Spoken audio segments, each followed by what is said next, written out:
Hello everyone, welcome back to Midnight Lullaby. I know many of you are here to drift gently into sleep. Before you close your eyes, please give this video a like and subscribe to the channel. I'd also love to hear from you in the comments. Let me know where in the world you're listening from. Now, turn off the lights, get comfortable, and let the story carry you into dreams.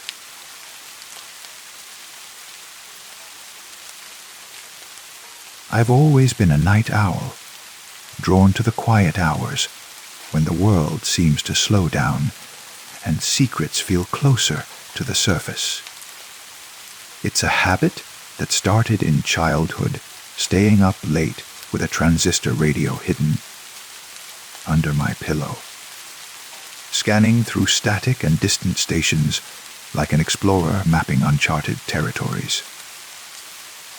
These days, my insomnia serves a different purpose. Adult responsibilities have a way of crowding out reflection during daylight hours. So I save my thinking time for after midnight, when the house is still and my mind can wander without interruption. That's how I discovered Midnight Confessions. I'd been channel surfing through the AM dial around 1:30 in the morning, passing through the usual collection of talk radio reruns, religious programming, and conspiracy theories, when I stumbled across a voice that made me pause. It was warm and intimate, like someone speaking directly into your ear, with a kind of careful diction that belonged to an earlier era of broadcasting. And that brings us to tonight's riddle. The voice was saying, "Remember, friends, the answer is always closer than you think. It's something you know, something you've carried with you, perhaps something you've tried to forget." I turned up the volume slightly, intrigued despite myself. Game shows and call in contests weren't usually my thing, but there was something hypnotic about this particular host's delivery. Tonight's puzzle comes to us from a listener in the Pacific Northwest. He continued, "Let me set the scene for you. Picture a small backyard in a neighborhood where children played freely, where parents knew their neighbors, where summer evenings stretched long and golden.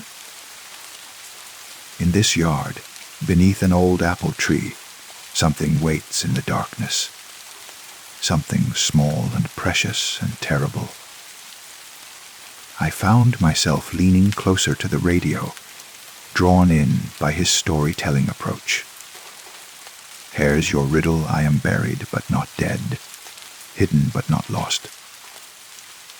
I hold a child's shame and an adult's regret. I am wrapped in red fabric and tied with blue ribbon. What am I?" The description sent a cold ripple down my spine. Red fabric, blue ribbon.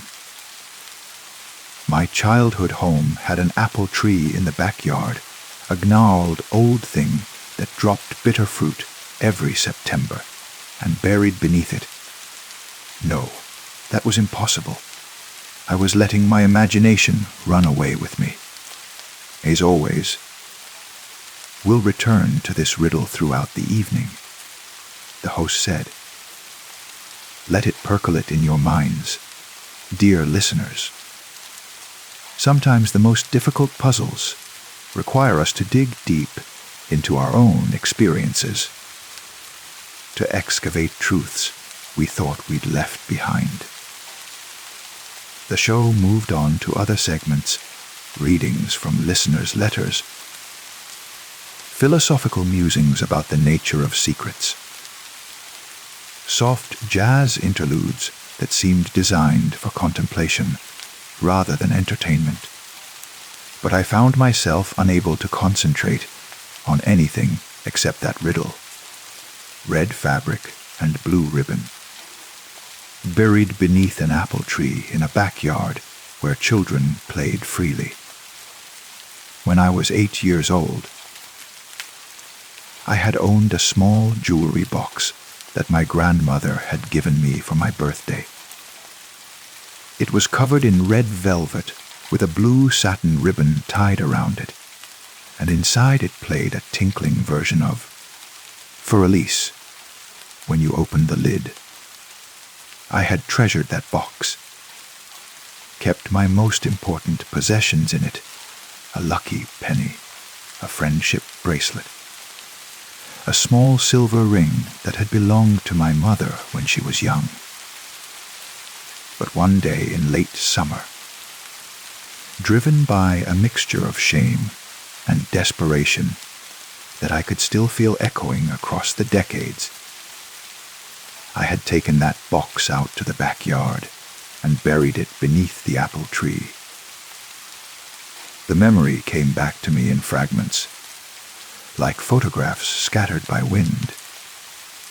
I remembered the weight of the small shovel in my 8-year-old hands, the way the earth resisted and then yielded, the finality of covering something precious with dirt and leaves.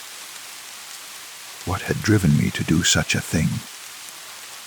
What shame was I trying to bury along with the box? Returning now to tonight's riddle, the radio host said, his voice cutting through my reverie. I am buried, but not dead. Hidden, but not lost. I hold a child's shame and an adult's regret. Some of our listeners have been calling with their guesses, and I must say you're getting warmer. I reached for my phone, then hesitated. This was ridiculous. The riddle was generic air enough that it could apply to thousands of different situations. Plenty of children had buried treasures in their backyards. The details about red fabric and blue ribbon were just coincidences. But even as I tried to rationalize it away, I could feel the pull of that buried memory, like a splinter working its way to the surface. Let me give you another clue. The host continued. What I described was buried on a Tuesday in August 1987. The child who buried it was trying to hide evidence of a betrayal, not their own betrayal, but their witnessing of someone else's, something they saw that they were never supposed to see. My breath caught in my throat. Tuesday, August 18th, 1987. I knew that date because it was burned into my memory as one of the worst days of my childhood. The day I had learned that the adults in my life were not the moral paragons I had believed them to be. I grabbed my phone and dialed the station's number displayed on their website. My hands were shaking as I waited for someone to answer. Midnight Confessions, you're on the air. I think I know the answer to the riddle, I said, my voice barely above a whisper. Aye, excellent. You're speaking with Marcus, by the way. What do you think is buried beneath that apple tree? The casual way he used my name made my blood run cold. I had never called this station before, had never given them my information. How do you know my name? I asked. Lucky guess, he said with a soft chuckle, though perhaps not so lucky for you. Now, about that riddle. A jewelry box, I said, my voice stronger now despite my fear. Red velvet with blue ribbon. It contains photographs. And what kind of photographs, Marcus? The memory was crystal clear now, as if it had been waiting 36 years for someone to ask the right questions. I was 8 years old again. Home from school with a summer cold, when I heard voices from my parents' bedroom. I had crept down the hallway, thinking to find comfort from my mother, but what I found instead changed everything. My father wasn't at work as I had believed. He was in the bedroom with Mrs. Henderson from next door, and they were together in ways that 8-year-old me didn't fully understand, but knew instinctively were wrong, forbidden. A violation of the promises adults made to each other. But that wasn't the worst part. The worst part was the camera on the dresser, its red recording light blinking steadily. They were documenting their betrayal, creating evidence of something that should never have existed. I had stood frozen in the doorway for what felt like hours, but was probably only seconds, until Mrs. Henderson noticed me and let out a startled cry. My father's face, when he turned toward me, was a mixture of anger, shame, and something else, calculation. "Marcus," he had said, his voice artificially calm. "Come here, son. We need to talk." The conversation that followed was a master class in emotional manipulation. My father explained that what I had seen was adult business that children couldn't understand. That my mother was sick in ways I couldn't see, and sometimes adults had to find comfort elsewhere. That if I told anyone about what I had witnessed, it would destroy our family, would hurt my mother so badly that she might never recover. "You love your mother, don't you?" he had asked, his hand heavy on my shoulder. "You don't want to be the one responsible for breaking her heart." And somehow, in the twisted logic of a frightened child desperate to maintain his world order, I had agreed to keep the secret. But the weight of it was too much to bear.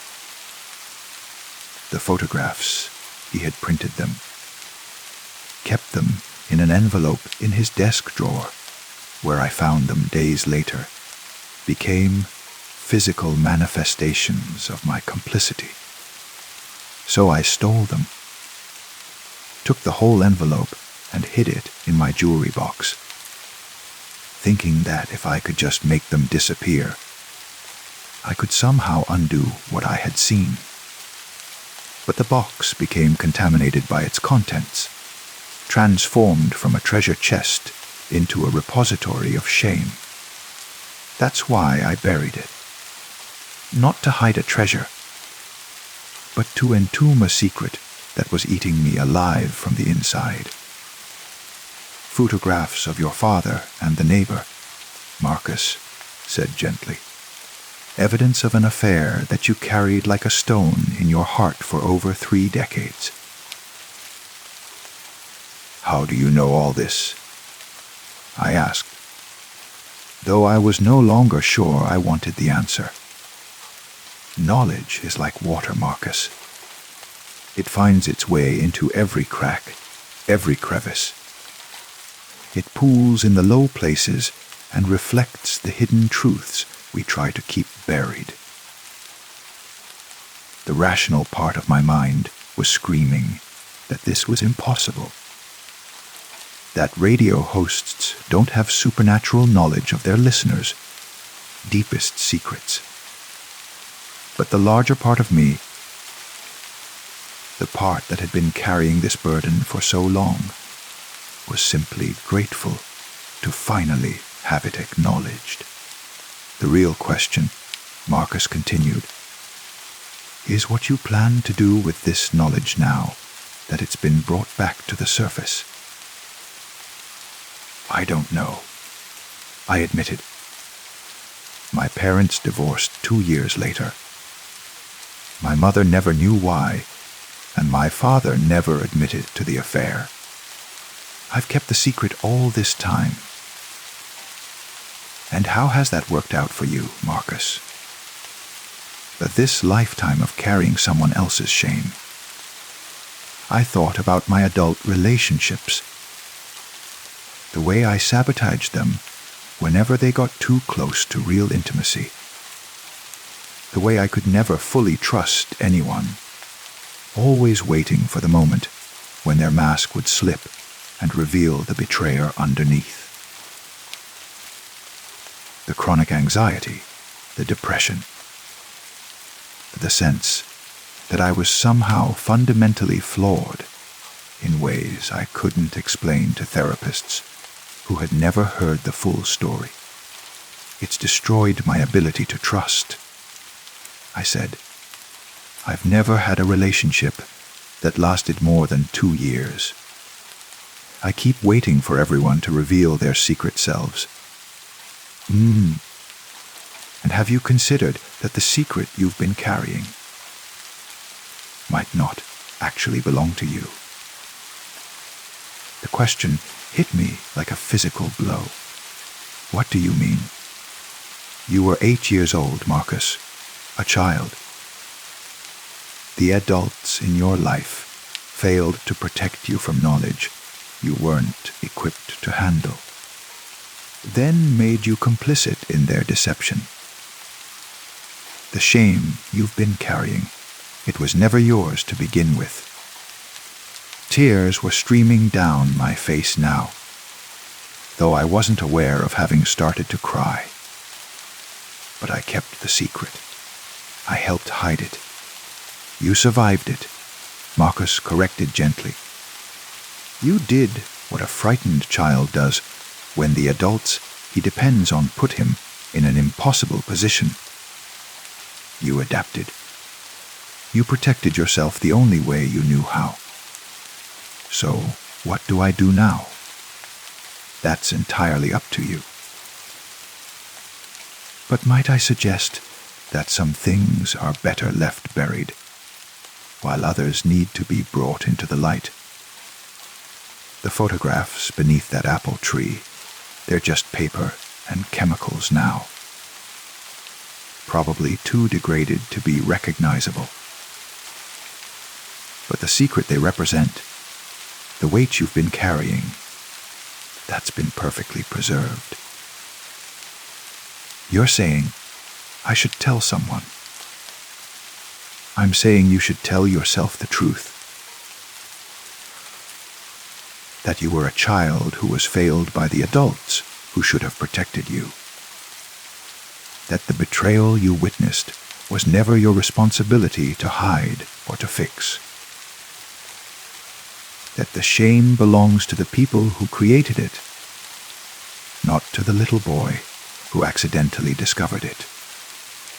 The line went quiet for a long moment, filled only with the soft static of late night radio. Marcus, the host said finally, are you still there? Yes. Good.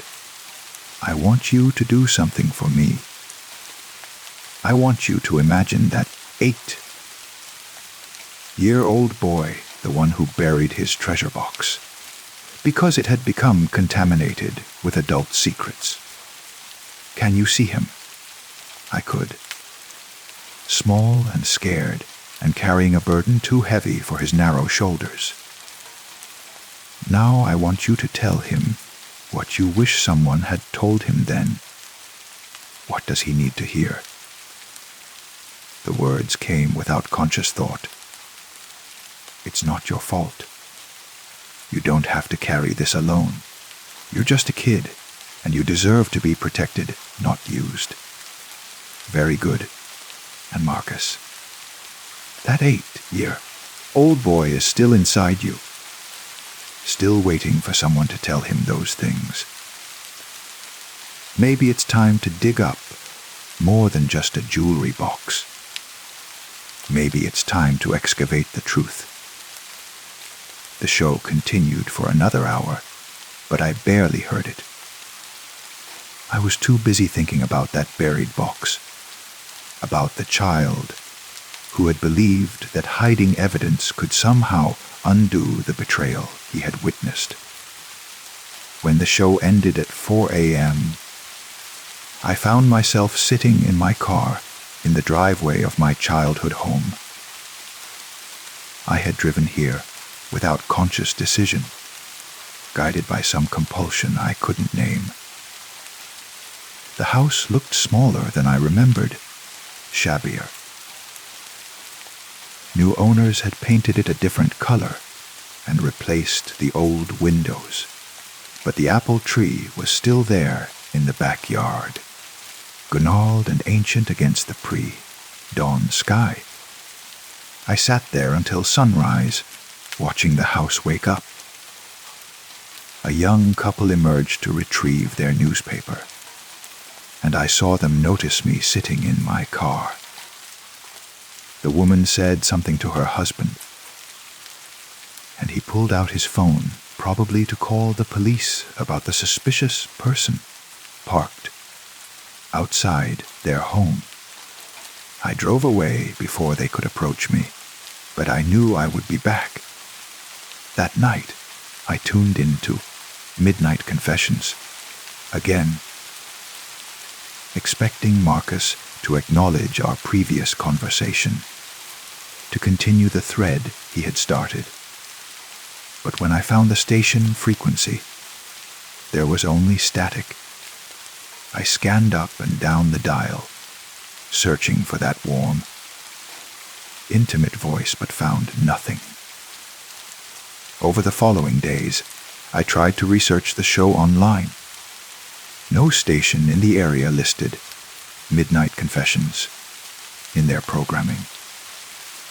No radio personality named Marcus appeared in any of the local broadcasting directories. It was as if the show had never existed, but the riddle had been real. The memories it had unlocked were real. And the jewelry box, I was certain, was still buried beneath that apple tree.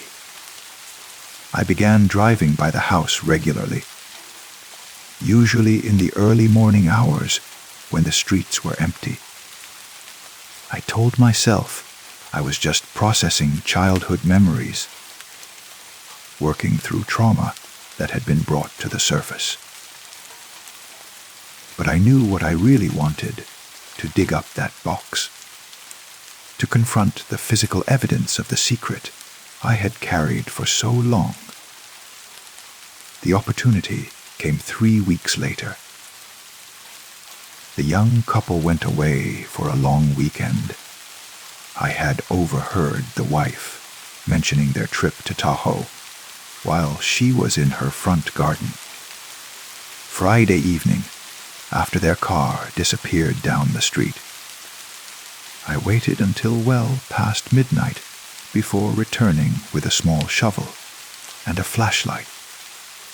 The backyard was different now, landscaped and manicured where it had once been wild and overgrown.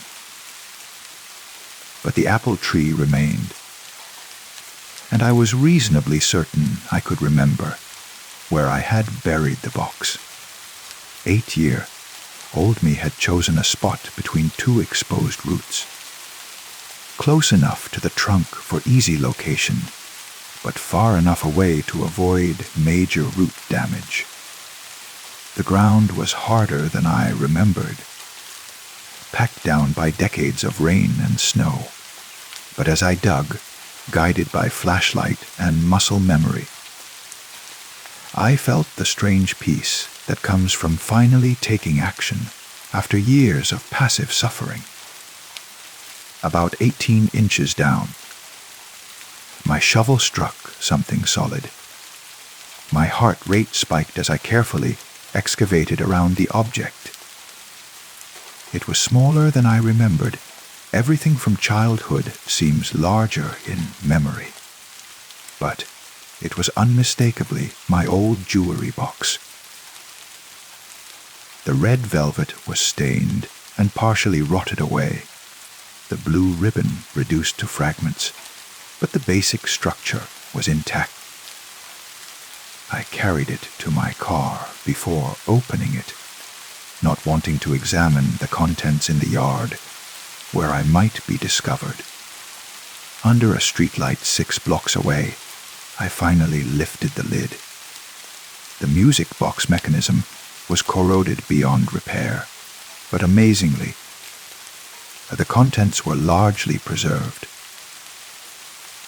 The envelope containing the photographs was still there, sealed in a plastic bag that my 8-year-old self had apparently placed inside before burial. The plastic had protected the contents from moisture and decay. With shaking hands, I opened the envelope. The photographs were exactly as I remembered them, clear. Explicit documentation of my father's affair. But looking at them now with adult eyes, I saw details that my childhood mind had missed. The timestamp on the photos showed they had been taken over a period of months, not just that single afternoon I had witnessed. And in several of the images, I could see other photographs scattered on the bed, suggesting this was part of a larger collection. At the bottom of the envelope was something I had forgotten entirely. A handwritten note in my father's careful script. Insurance, it read. She threatens to tell Margaret about us. These will remind her that she has just as much to lose. I stared at that note for a long time, understanding finally flooding through me. My father hadn't just been documenting an affair, he had been creating blackmail material. Mrs. Henderson must have tried to end the relationship, possibly threatened to confess everything to my mother. And my father had used these photographs to keep her silent.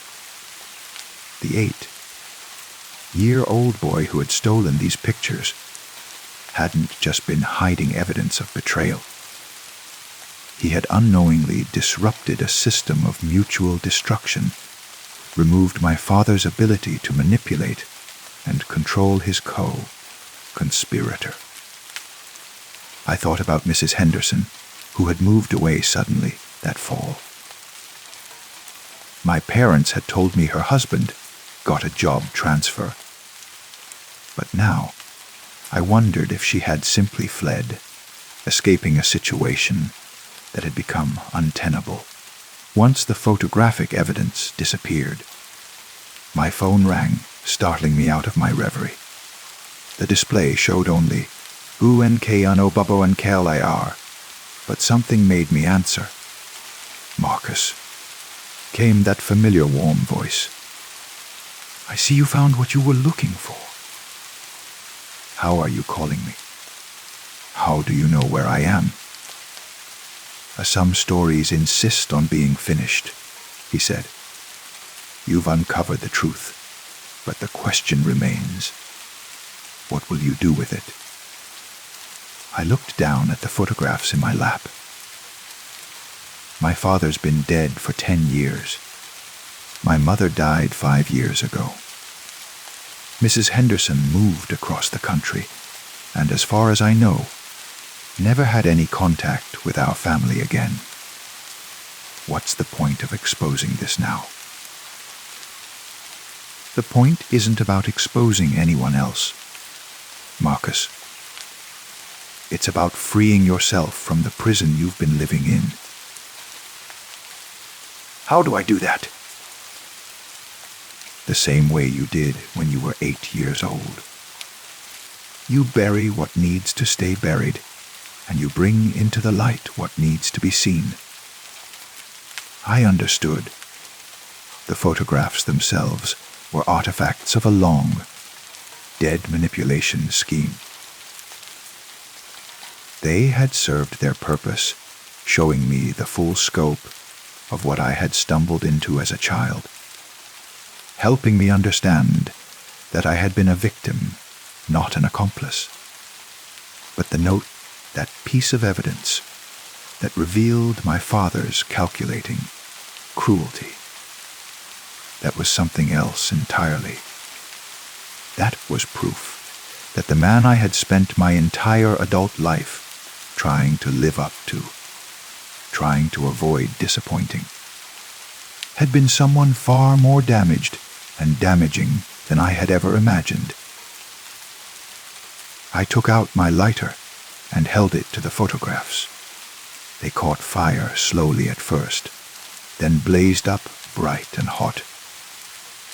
I watched my father's and Mrs. Henderson's faces melt and curl away, taking with them the last physical evidence of that summer of betrayal. But I kept the note, folded it carefully, and put it in my wallet, not as something to be hidden, but as a reminder. A talisman against the voice in my head that still, even now, sometimes whispered that I wasn't good enough, that I had somehow failed by witnessing what I had witnessed. Better, Marcus asked. I think so. But I still don't understand how you knew. How you could possibly have known such specific details about my life. Does it matter? Would knowing change anything about what you've learned tonight? He was right. Whether Marcus was a supernatural entity, a lucky guesser, or something else entirely, the important thing was that he had provided the key to a door I had been unable to open for 36 years. Will I hear from you again? I asked. That depends. Do you have any other secrets buried in your backyard? I laughed, surprising myself. Not that I know of, then probably not. But Marcus, if you ever find yourself carrying someone else's shame again, remember tonight. Remember that some burdens aren't yours to bear. The line went dead, and this time I didn't try to call back. I drove home as the first light of dawn was breaking over the mountains, feeling lighter than I had in decades. The jewelry box went into my fireplace, along with its remaining contents, everything except that note, which I kept as a reminder of the difference between guilt that belongs to you and guilt that was forced upon you by others. I never found. Midnight Confessions.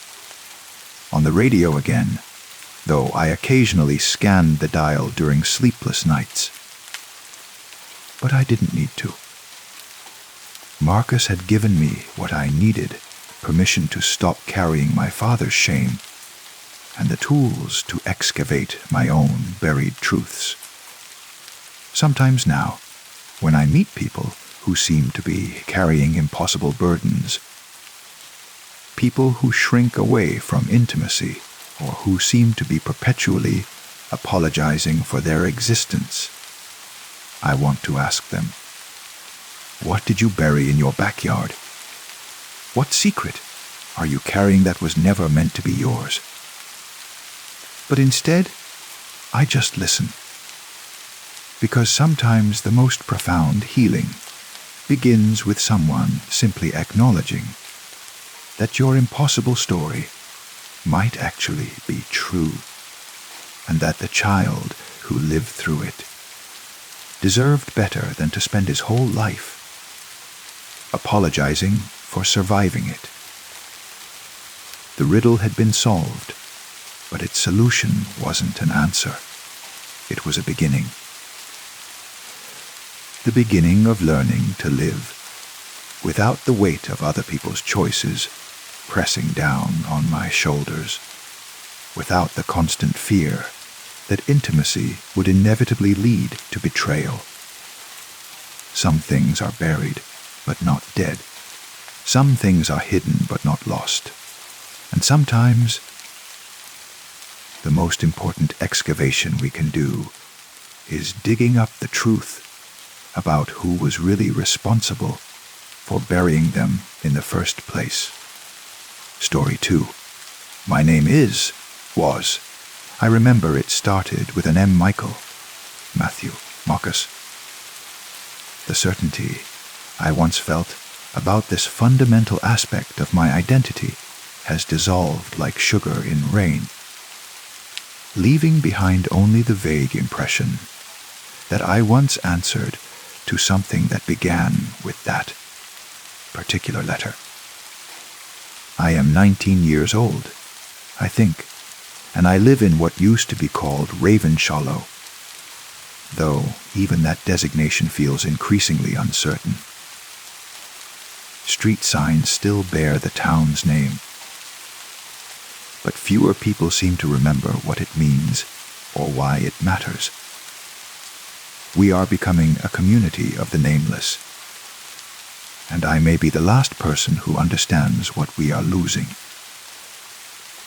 It started 6 weeks ago with Mrs. Patterson, or rather, with the woman who used to be Mrs. Patterson before she forgot what Patterson meant.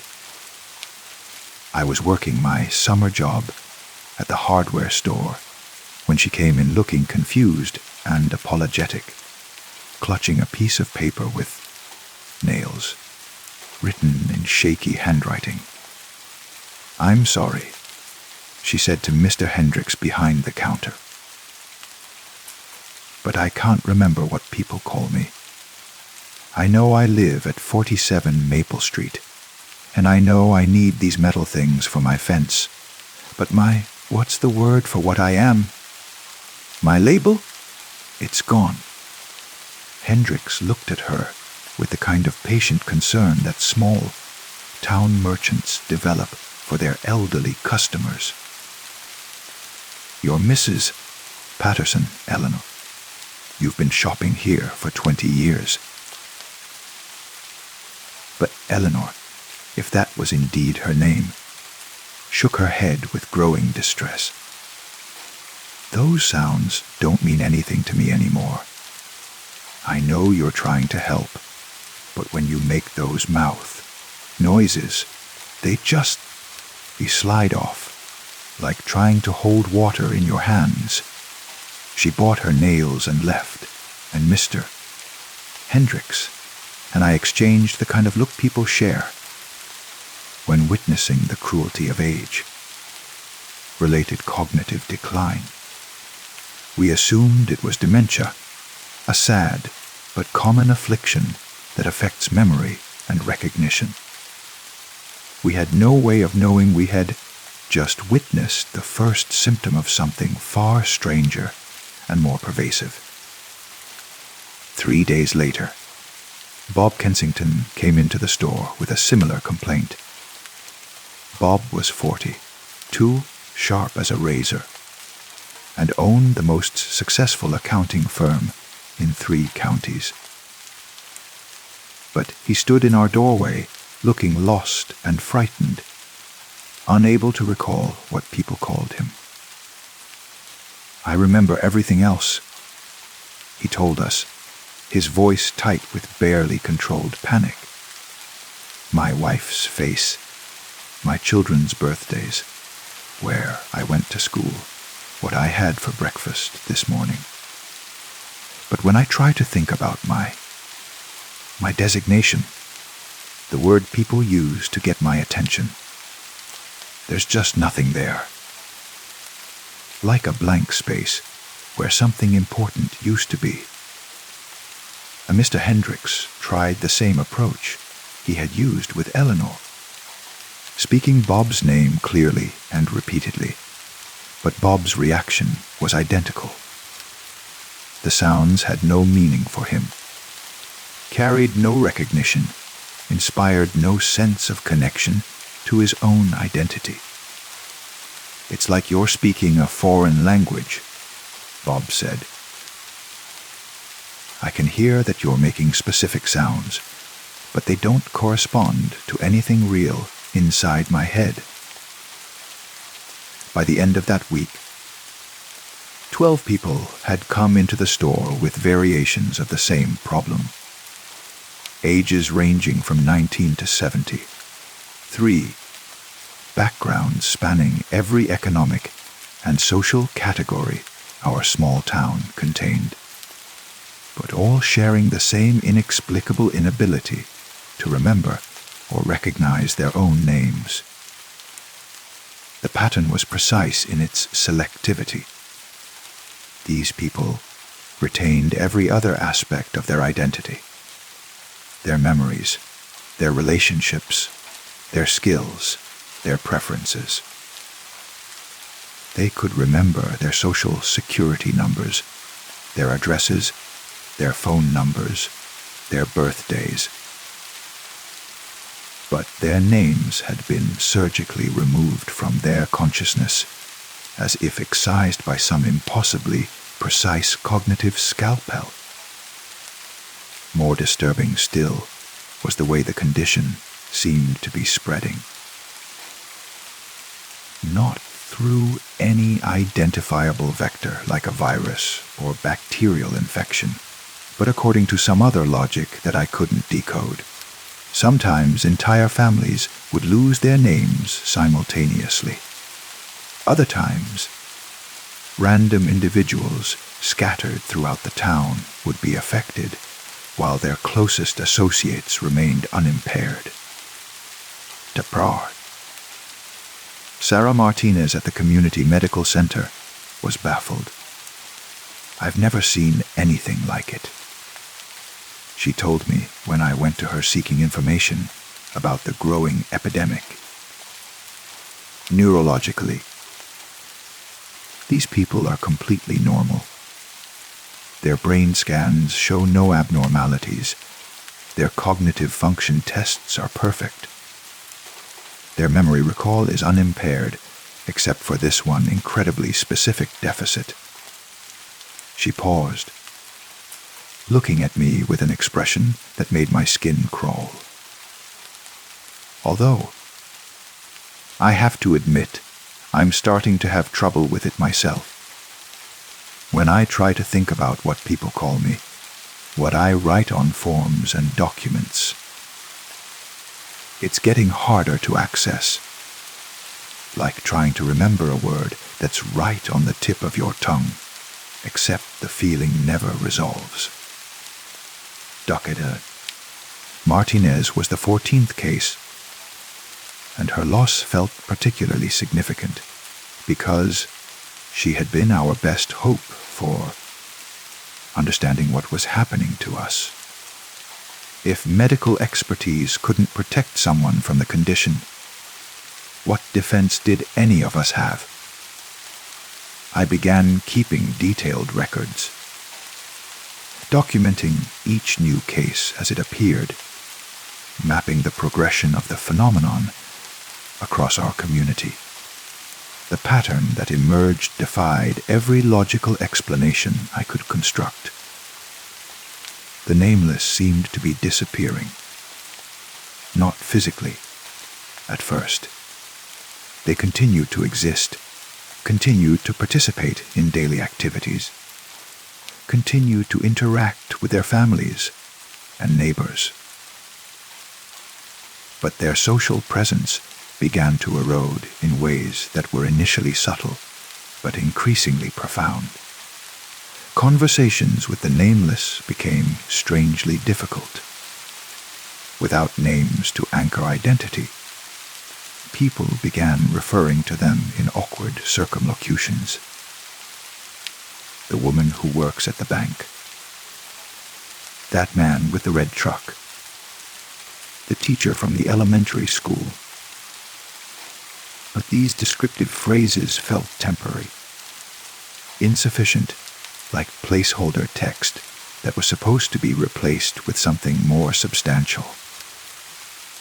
Gradually, people began avoiding interactions with the nameless entirely, not out of cruelty or deliberate ostracism, but because conversations without names felt fundamentally incomplete. like trying to conduct business with ghosts. The nameless themselves seemed to understand what was happening. I watched Eleanor Patterson. The woman who had once been Eleanor Patterson, sitting alone at community events, looking lost and increasingly translucent, as if the absence of her name was causing her very existence to fade.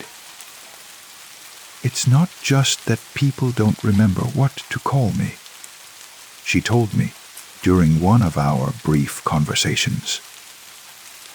I'm starting to forget what I am. Without a name to connect all my experiences together, I feel like I'm becoming a collection of unrelated moments instead of a continuous person. Her observation chilled me, because I could see its truth reflected in her eyes. The nameless were losing coherence, becoming fragmented and insubstantial as their identities dissolved along with the words that had once defined them. By the 5th week, nearly half the town's population had lost their names.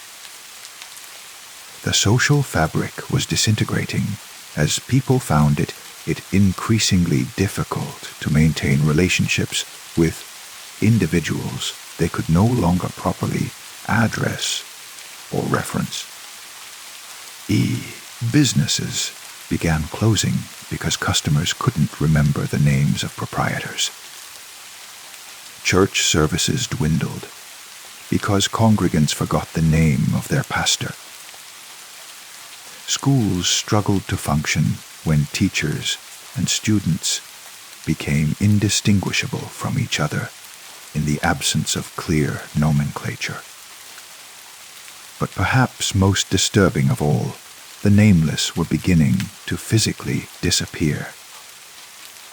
It started with Eleanor Patterson. One morning, her house at 47 Maple Street was simply empty. Not ransacked or obviously abandoned, but vacant in a way that suggested its occupant had evaporated rather than moved away. Her belongings remained exactly where she had left them, but she was nowhere to be found.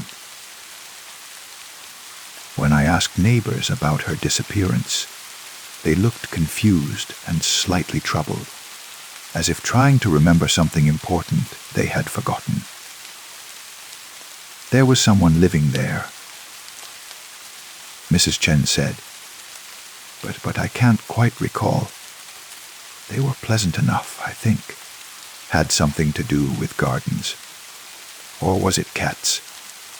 The more I try to remember, the less clear it becomes.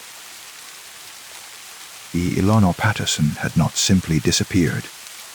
She had been retroactively erased from the community's collective memory, leaving behind only the faintest impressions that grew fainter with each passing day. The same fate began befalling other nameless residents with increasing frequency.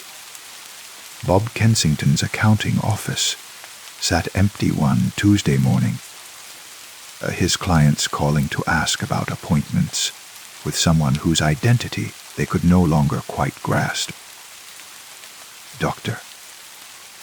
Martinez's medical practice was taken over by a replacement physician who everyone agreed had always been there.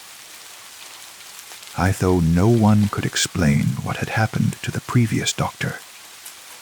With each disappearance, the town's memory of the vanished person grew hazier, until even close family members struggled to recall specific details about their lost relatives.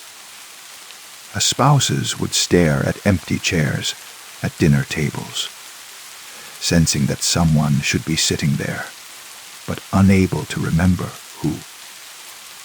Children would set extra places at breakfast out of habit, then remove them with confused expressions. I realized that I might be the only person in Ravenshallow who still retained clear memories of the disappeared, and even those recollections were becoming increasingly difficult to trust. Was I remembering actual people, or had I constructed elaborate fantasies around half-forgotten impressions? The answer came to me during the 6th week, when I woke up one morning and couldn't remember my own name. The sensation was exactly as the others had described it. Not like forgetting a piece of information, but like discovering that a fundamental part of myself had never existed. When I tried to access the sound that people used to address me, there was simply nothing there. An absence so complete it felt like a surgical wound. I rushed to my mirror, staring at my reflection and trying to trigger recognition through visual familiarity. The face looking back at me was definitely mine. I recognized every feature, every blemish, every expression. But the person behind that face had become nameless, and with that loss came a terrifying sense of dissolution. Who was I without a name? What connected this moment of consciousness to all the previous moments that had comprised my existence? Memory alone felt insufficient to maintain continuity of identity. Without a name to serve as an anchor point, I was becoming a collection of disconnected experiences rather than a coherent person. But unlike the others, I had been documenting the progression of the phenomenon. My notebooks contained detailed records of every disappearance, every symptom, every pattern I had observed. Reading my own handwriting, I could see the shape of what was happening to our town. Even if I could no longer remember exactly who had written these observations, the notes revealed that the nameless were not simply disappearing. They were being systematically removed from reality itself. Their existence edited out of the world's story as if they had never been. The process was so thorough that even physical evidence of their lives became difficult to perceive or remember. But there was something else in my notes, a pattern I had observed but not fully understood until I experienced it myself. The nameless weren't disappearing randomly. They were being selected according to some criteria that I was only now beginning to comprehend. Every person who had lost their name had been someone who played a significant role in maintaining social cohesion within the community. Eleanor Patterson had organized neighborhood events. Bob Kensington had managed the financial affairs of half the town's residents. Dr. Martinez had provided medical care that connected her to virtually every family in Ravenshallow. The nameless tide was systematically removing the people who held the community together, and as each one disappeared, the social bonds they had maintained began to unravel. I understood then that I was witnessing the death of our town, though death implied a natural ending that didn't capture the surgical precision of what was happening.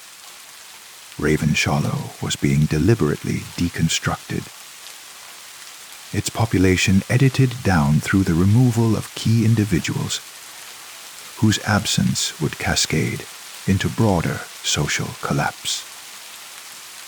But who or what possessed the power to erase names from human consciousness and delete people from reality itself? And why had they chosen our small, unremarkable community for this incomprehensible experiment? The answer, when it came, arrived through my own dissolution. As my name faded from my memory, I began to perceive things that had been invisible to my named consciousness. I could see the edges of reality where they had been cut and reseamed. The places where deleted people had once existed marked by subtle discontinuities that only the nameless could detect. More importantly, I could see the entities responsible for the editing.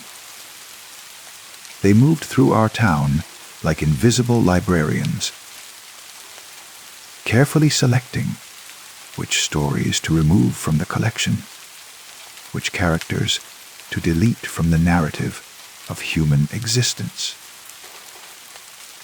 They were not malevolent in any conventional sense. They approached their work with the methodical care of scholars curating a vast archive. I realized that Raven Shallow had been chosen not randomly, but because it represented something these entities wanted to preserve. A perfect example of a small American town, circa 2024, complete with all its social dynamics and cultural characteristics.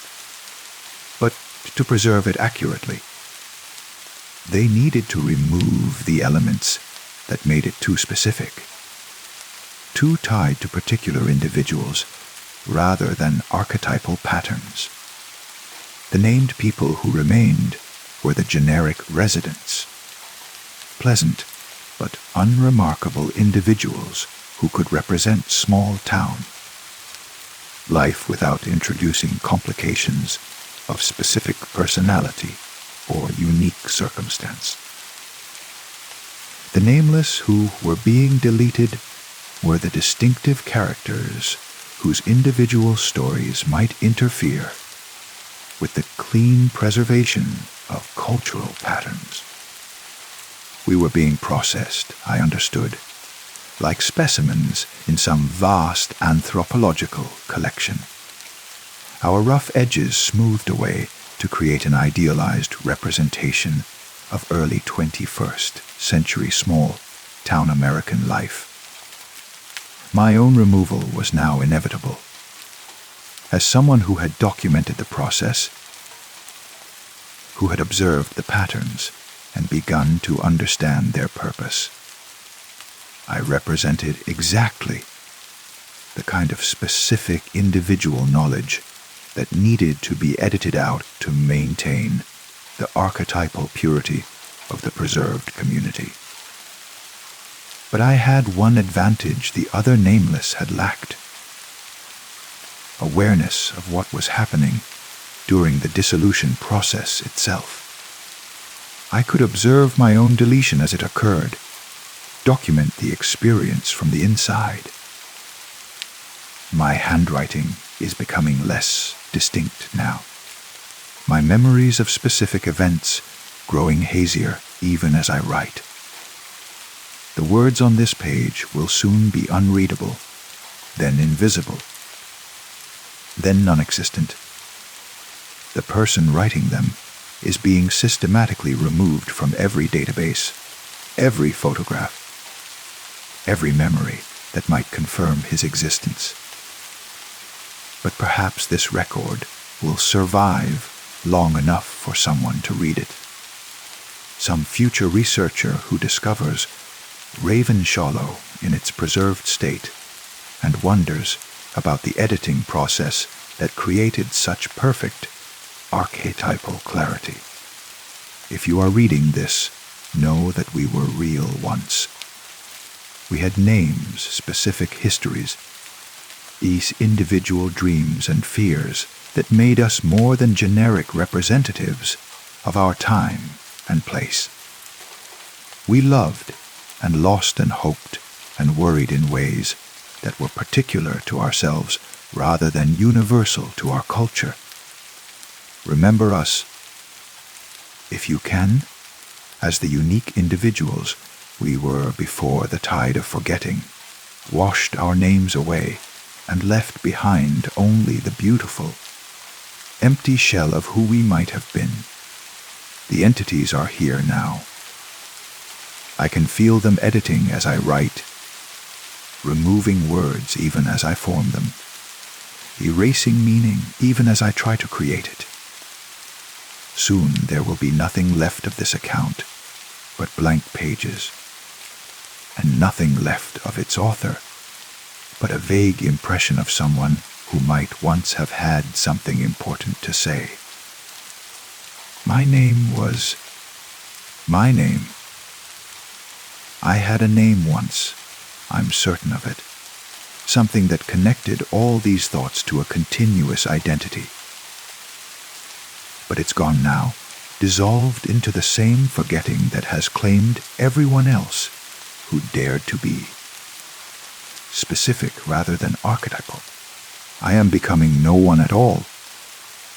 And perhaps that's the most honest thing anyone can be in a world where individual identity is being systematically edited away in favor of perfect, nameless representation. Goodbye, whoever you are who might read this. Remember that we existed, even if you cannot remember who we were. Story 3. The brass key felt heavier than it should have in my palm as I stood before the towering oak door of my great-grandmother's house.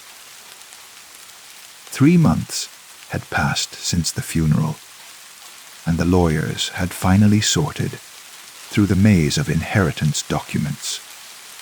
The house was mine now, along with everything inside it, including, apparently, a very specific set of rules.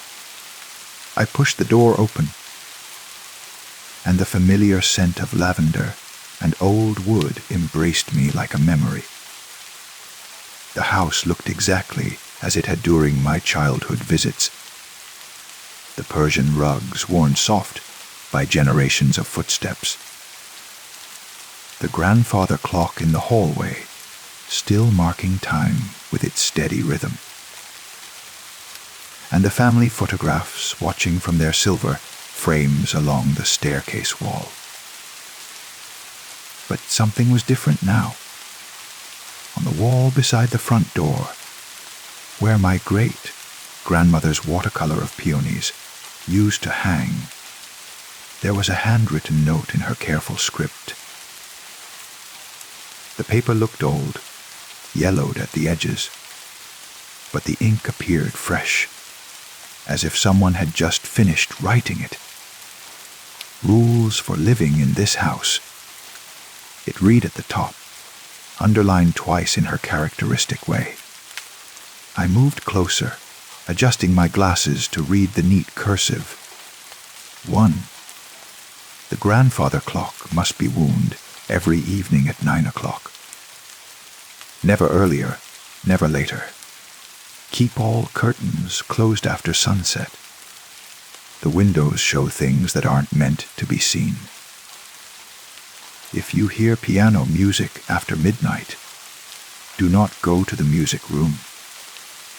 Sit quietly wherever you are until it stops. The attic door stays locked. The key is in the kitchen drawer, third from the left. Do not use it. After 10 o'clock at night, do not trust anything you see, including family members. They may not be who they appear to be. If someone knocks after the grandfather clock strikes 12, count the knocks. If there are 13, do not answer. Wait until morning. The roses in the back garden must be watered every other day, even in winter. They will tell you if you forget. Before sleeping, say good night to the house. It has been listening for a very long time. I stared at the list, a chill running down my spine, despite the warm October afternoon. This had to be some kind of joke, perhaps something my cousins had put up to unnerve me. My great-grandmother had been sharp as a tack until the end, but rules about piano music and mysterious family members. It seemed absurd. I crumpled the paper and tossed it into the wastebasket by the door, then began exploring my inheritance properly. The house was larger than I remembered, room after room filled with antique furniture and carefully preserved memories. Family portraits seemed to follow me as I walked, their painted eyes tracking my movement through gilt frames. In the kitchen, I found the drawer mentioned in the rules, third from the left. My hand hesitated over the handle before I pulled it open. Inside, among old cooking utensils and rubber bands, was indeed a small brass key. I picked it up, feeling its weight, wondering what door in this house I hadn't yet discovered. As evening approached, I settled into the living room with a cup of tea and a book I'd brought from my apartment. The grandfather clock ticked steadily in the hallway, its sound somehow more prominent now that I was alone. At exactly 9 o'clock, it began to chime, and I found myself thinking about that first rule. Wind the clock every evening at 9 o'clock. I tried to focus on my book, but the chiming seemed to go on longer than it should. When it finally stopped, the house felt different, quieter, as if it were holding its breath. I could hear the settling sounds old houses make, the creaking of wood and whisper of wind through small gaps. But underneath it all was something else, a kind of expectancy. The clock hadn't been wounded. I told myself it didn't matter, that it was just a silly list someone had left to frighten me. But as the evening deepened, I found my attention drifting constantly to the hallway, where the clock face glowed softly in the lamplight. At 10:30, I heard the first note. It was faint, almost too quiet to notice, a single piano key pressed gently in some distant room. I froze, my book forgotten in my lap. The note hung in the air for a long moment before fading, followed by silence. Then another note, slightly higher. Then another. The melody that emerged was hauntingly beautiful, a piece I almost recognized, but couldn't quite place. It seemed to drift through the walls themselves, coming from everywhere and nowhere.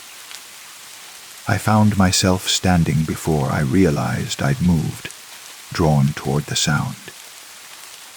The music room was at the end of the hall, past the kitchen and the small den where my great-grandmother used to do her crossword puzzles. I'd seen the old baby grand piano there earlier, its lid closed and keys covered with a faded silk cloth. But now, as I walked toward the sound, the melody grew clearer, more complex. I reached for the doorknob, then stopped. Rule 3. If you hear piano music after midnight, do not go to the music room. But it wasn't midnight. It was only just past 10:30. The rule specifically mentioned midnight. I turned the handle and pushed the door open. The music room was empty. Moonlight streamed through the tall windows, illuminating the piano in silver light. The bench sat empty, the key cover still in place, undisturbed. Yet the melody continued, each note crystal clear. The sound definitely coming from this room. I stepped closer to the piano, and the music stopped abruptly, as if someone had slammed the lid shut. But the lid hadn't moved. The silence that followed was so completed, seemed to press against my eardrums. That's when I noticed the family portrait hanging above the piano, one I hadn't seen during my earlier exploration. It showed a group of people in Victorian dress, formal and serious, as was common in old photographs. But there was something wrong with their faces. They seemed to be looking directly at me, their painted eyes following my movement with an intensity that made my skin crawl. I backed out of the room quickly and closed the door behind me. The rest of the night passed quietly. I tried to read, tried to watch television, tried to do anything that would keep my mind occupied. But every sound seemed amplified. The settling of the house, the whisper of wind through the eaves, the distant sound of branches scraping against windows. At midnight, the grandfather clock began to chime again, though I was certain it had stopped earlier when I failed to wind it. The deep, resonant notes filled the house, and I counted each one 1, 2, 3, 12. Then, after a pause that stretched too long, a 13th chime. Someone knocked on the front door. The sound was soft but distinct, 3 gentle raps against the wood. I sat frozen in my chair, remembering Rule 6. If someone knocks after 12, count the knocks. If there are 13, do not answer. But there had only been 3 knocks. I waited, listening to the silence. Then, after a moment that felt like an eternity, 3 more knocks, then 3 more. I was counting now, my heart racing 3, 6, 9, 12. A pause, then 1 more knock, 13. I remained perfectly still, barely breathing, as the knocking continued.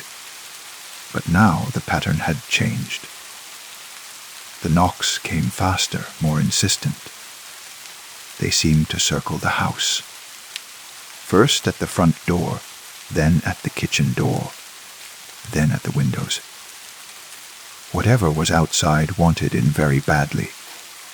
The knocking stopped just before dawn. I must have dozed in my chair, because I woke to sunlight streaming through the curtains I'd forgotten to close.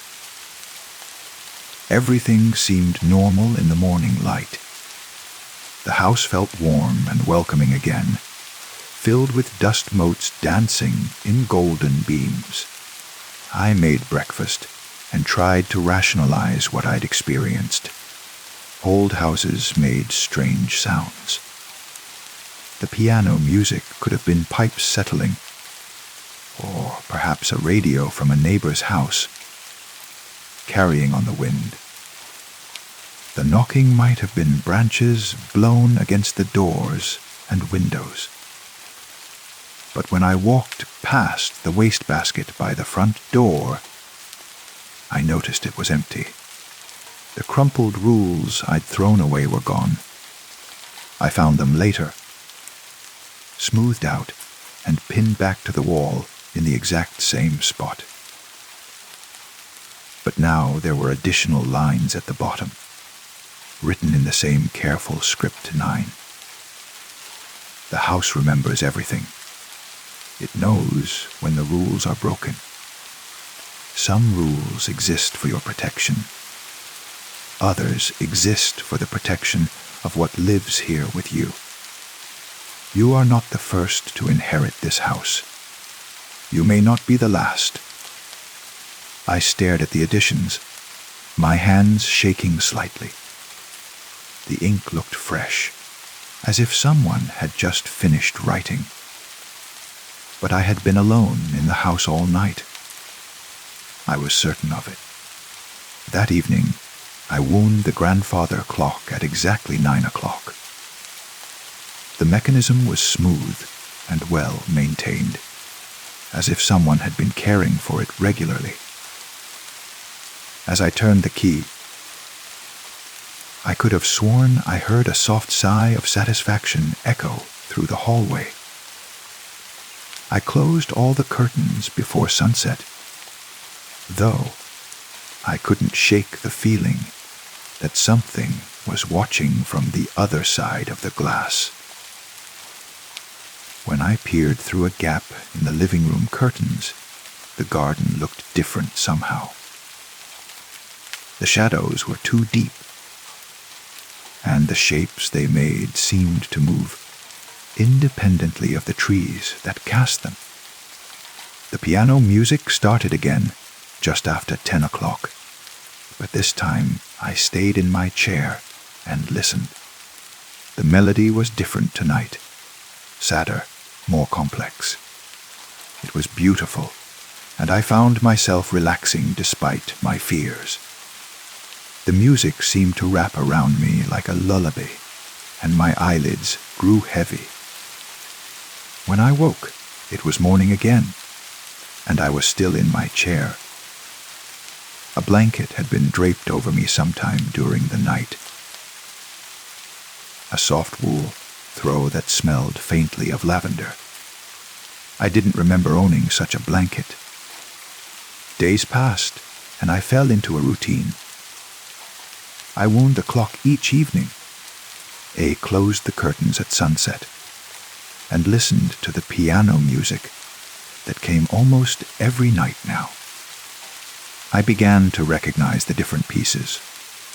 Some classical, some folk songs, some melodies I'd never heard, but that felt familiar somehow.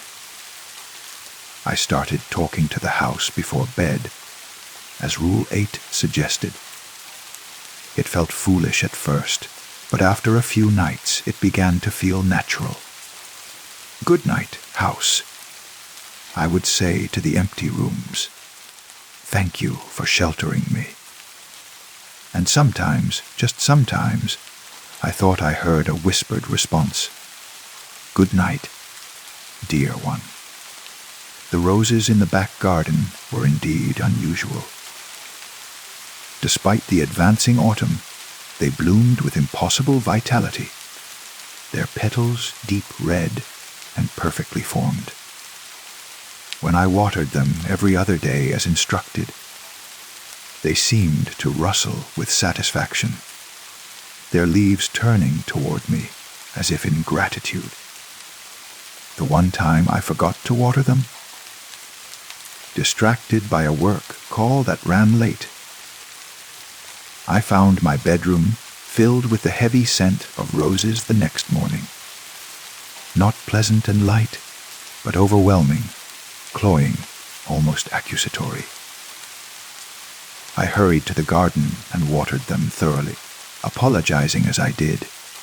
The scent faded immediately. I learned to avoid looking too closely at the family portraits during evening hours. In daylight, they were merely old paintings, interesting artifacts of family history. But as night approached, the painted faces seemed to become more animated, more aware. I caught myself nodding politely to them as I passed, and receiving what felt like acknowledgement in return. The attic key remained in the kitchen drawer. I took it out sometimes, feeling its weight, wondering what secrets the locked door might hide. But something deep in my bones warned me away. The house had many mysteries, but some were meant to remain hidden. 3 weeks into my stay, I encountered my first test of Rule 5. I was reading in the living room when I heard footsteps upstairs. Slow, measured steps moving from room to room, as if someone were conducting a careful inspection. I looked at the grandfather clock, 10:47 p.m. After 10 o'clock. Do not trust anything you see, including family members. The footsteps continued, and I heard a door creak open. My bedroom door, I thought. Then the sound of someone moving around, opening drawers, shifting objects. My heart pounded as I sat frozen in my chair, afraid to investigate, but equally afraid to remain ignorant. A voice called down from upstairs. My great-grandmother's voice, clear and strong as I remembered from childhood. Come up here, dear. I have something to show you. The voice was perfect, exactly as I remembered. If I had heard it at any other time, I would have believed without question that somehow, impossibly, she had returned. But the clock showed 10:52, and the rule was clear. I'm comfortable down here, thank you. I called back, surprised by the steadiness of my own voice. Silence. Then the footsteps resumed, moving toward the top of the stairs. I could hear each step clearly as the presence descended. Creak, pause, creak, pause. Getting closer. I closed my eyes and whispered, I don't trust what I'm seeing. I remember the rules. The footsteps stopped. After a moment, I heard what might have been a soft laugh. Not malicious, but almost approving. The footsteps retreated back upstairs, and the house fell quiet. In the morning, I found my bedroom exactly as I'd left it. But on my pillow was a single red rose from the garden, its petals still damp with dew. The house and I began to understand each other. It tested me periodically. Phantom family members appearing after 10 o'clock. Strange sounds from the locked attic, faces in windows that couldn't possibly be there. But each time I followed the rules, the tests became gentler, almost playful. I started to appreciate the protection the house offered. During a storm, I watched through the curtains as lightning struck a tree in the front yard. The tree split and fell, blocking the driveway, but somehow not a single branch touched the house.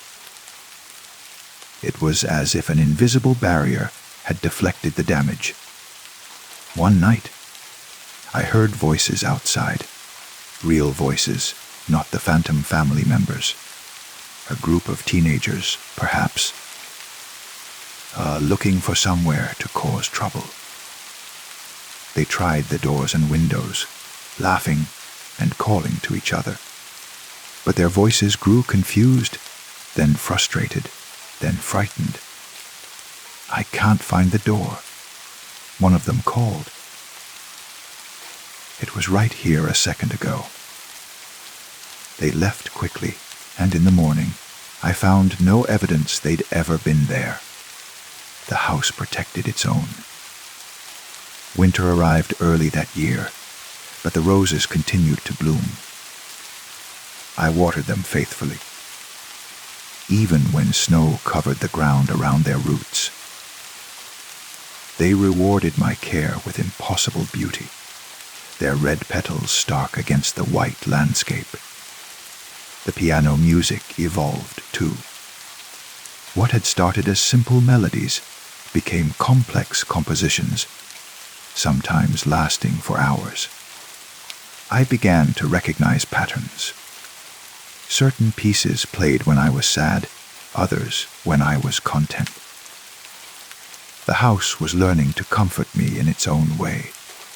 I found myself reluctant to leave, even for necessary errands. The outside world began to feel harsh and unwelcoming compared to the gentle mysteries of the ancestral house. My apartment in the city sat empty while I settled deeper into my inheritance. The rules multiplied slowly. I would wake to find new additions written in that familiar script. 12. The mirrors must be covered on the night of the new moon. They show too much truth. If you find doors open that you know you closed, say thank you. Someone is helping.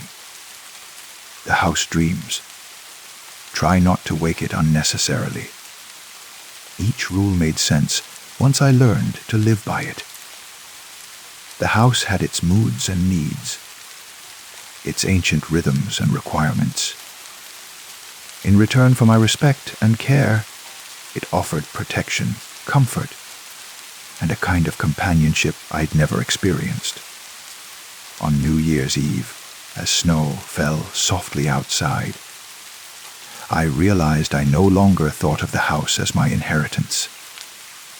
I was its caretaker, its current guardian in a long line of family members who had served in that role.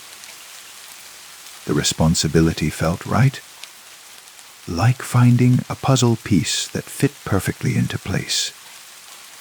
The grandfather clock chimed midnight, marking the beginning of another year.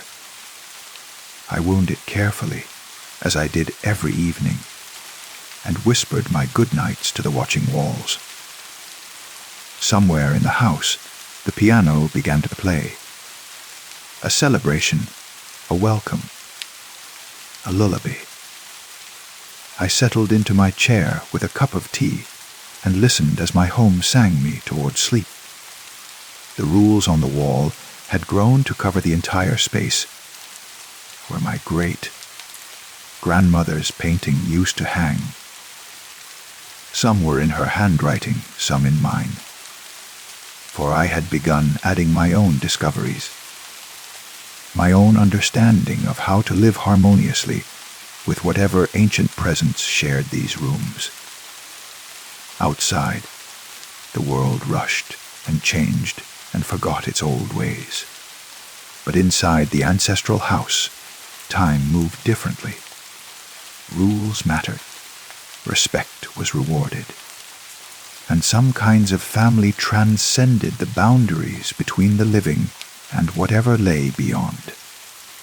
I was home, truly home, for the first time in my life. And I was never alone. Story 4. The clown arrived on a Tuesday, wrapped in tissue paper that crinkled like autumn leaves beneath my trembling fingers. My parents had left it on my nightstand with a note written in my mother's careful cursive. For sweet dreams, darling. Love always. I was 12 then, old enough to know that clowns were supposed to be funny, yet young enough to feel the primal unease that crawled up my spine whenever I looked at its painted face. The doll was perhaps 18 inches tall, crafted from what felt like real porcelain beneath layers of glossy paint. Its costume was a riot of primary colors. Red pom-poms cascaded down the front of a yellow suit, while blue ruffles framed its neck like a ridiculous collar. But it was the face that held me captive. The smile stretched impossibly wide across chalk, white cheeks revealing rows of tiny painted teeth. Rosy circles marked where dimples might have been on a human face, and above it all, 2 glass eyes stared with an intensity that seemed to follow my every movement. The eyes were blue, not the soft blue of summer skies, but the harsh, electric blue of neon signs flickering in empty streets. That first night, I placed the clown on my dresser, angled so it faced away from my bed. Something about that perpetual grin made sleep feel like surrender. as if closing my eyes in its presence would be a mistake I might not wake up to correct. But even with its back turned, I could feel its presence like a weight in the room, pressing against my consciousness as I drifted between waking and dreams. I woke at 3:17 in the morning. The red digits of my alarm clock burning the time into my retinas. The room was thick with shadows, but there, silhouetted against the pale rectangle of my window, sat the clown. It had turned around somehow, and now faced my bed directly. The smile seemed wider in the darkness, more knowing, as if it had been waiting for this moment of discovery. My throat constricted as I stared at it, willing myself to look away, but finding my gaze locked with those glass eyes. And then, in the space between one heartbeat and the next, I could have sworn I saw the smile falter. Just for an instant. The painted lips seemed to relax, the expression shifting from manic joy to something almost relieved. I blinked hard, and when I opened my eyes, the smile was back in full force, exactly as it had always been. The next morning, I convinced myself it had been a dream. The rational part of my mind, the part that had learned about shadows and tricks of light in science class, explained away the night's events with cool logic. I had been tired, disoriented by sudden waking. Objects often seemed different in the dark. But that evening, as I prepared for bed, I found myself studying the clown's face with forensic intensity. Every brush stroke of its painted features, every gleam of its glass eyes, every thread in its colorful costume. I memorized it all, creating a mental photograph that I could reference later. When I woke at 2:43 that night, the clown had moved again. This time it sat on my windowsill, one porcelain hand pressed against the glass. As if it had been watching something outside, the smile remained, but there was something in its posture. A tension in the way its painted shoulders were set, that suggested movement recently ceased. I sat up in bed, my heart hammering against my ribs like a caged bird. The clown's head didn't turn to acknowledge me, but I felt observed nonetheless. Minutes passed in silence so complete, I could hear the blood rushing through my ears, at the subtle whisper of my own breathing, the distant hum of the refrigerator downstairs, and then I heard it. A sound so faint, I almost convinced myself I had imagined it. A soft exhalation, barely audible, coming from the direction of the windowsill. The clown was breathing. I wanted to scream, to call for my parents, to flee the room entirely. But something held me paralyzed in my bed, some instinct that warned me against sudden movements. Instead, I lay perfectly still and watched as the clown's chest rose and fell in the rhythm of living lungs. This continued for what felt like hours, but was probably only minutes. Eventually, my eyelids grew heavy despite my terror, and I drifted into an uneasy sleep, filled with dreams of painted smiles and glass eyes that blinked in the darkness. The pattern established itself over the following weeks. Each night, the clown would be in a different position when I woke. Sometimes on my bookshelf, sometimes sitting on my desk chair, once standing in the corner like a sentinel in motley. Always smiling, always watching, always perfectly still whenever my eyes found it. But I began to notice other things. Subtle changes that accumulated like sediment in the corners of my awareness. The paint on its face seemed fresher somehow, as if it had been recently touched up. Its costume, which had been slightly wrinkled when it first arrived, now appeared pressed and crisp, and its hair, wild orange curls that had initially stuck out at odd angles, seemed to have been carefully arranged. During the day, I tried to involve my parents in my concerns, but their responses felt scripted, almost mechanical. "It's just your imagination." "Sweetheart," my mother would say, her voice carrying a distant quality that hadn't been there before. "The clown is meant to bring you comfort." My father's reactions were even more unsettling. When I mentioned the doll's nocturnal movements, he would nod with exaggerated understanding and pat my shoulder in a way that felt rehearsed. "Growing up is difficult," he would say, his eyes focusing on something just over my left shoulder rather than on my face. "The clown will help you adjust." It was as if they couldn't quite see me when I brought up the subject, as if I became slightly transparent whenever the clown entered our conversation. 3 weeks after the doll's arrival, I woke to find it sitting on the edge of my bed, close enough that I could have reached out and touched its painted cheek. We regarded each other in the pre-dawn darkness. Predator and prey locked in a silent standoff that stretched until my muscles ached from tension.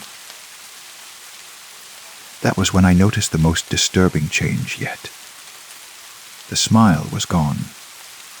In its place was an expression of profound sadness. Painted lips turned downward in a frown, so deep it seemed to pull at the very fabric of reality around it. The glass eyes, which had always gleamed with manic excitement, now appeared dull and lifeless, like windows into an empty house. I gasped, and the sound seemed to startle the clown from its melancholy.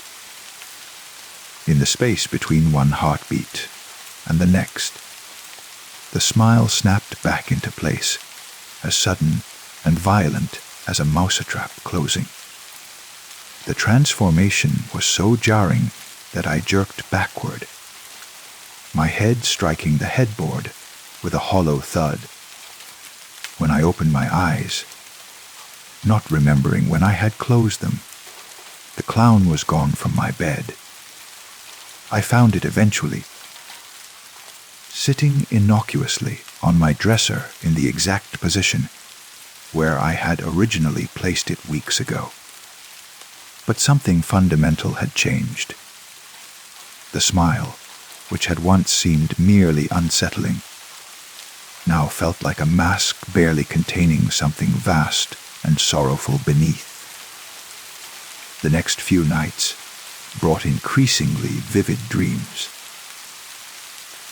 I would find myself in conversations with the clown, though I could never quite remember what we discussed upon waking. The dreams felt more real than reality, filled with colors that had no names and emotions that human language couldn't capture. In these nocturnal dialogues, the clown never smiled. Instead, it spoke in a voice like rustling leaves, about loneliness that stretched across centuries, about watching over sleeping children who grew up and forgot, about the weight of perpetual joy painted over eternal sorrow. I began to understand that the clown wasn't malevolent in any traditional sense.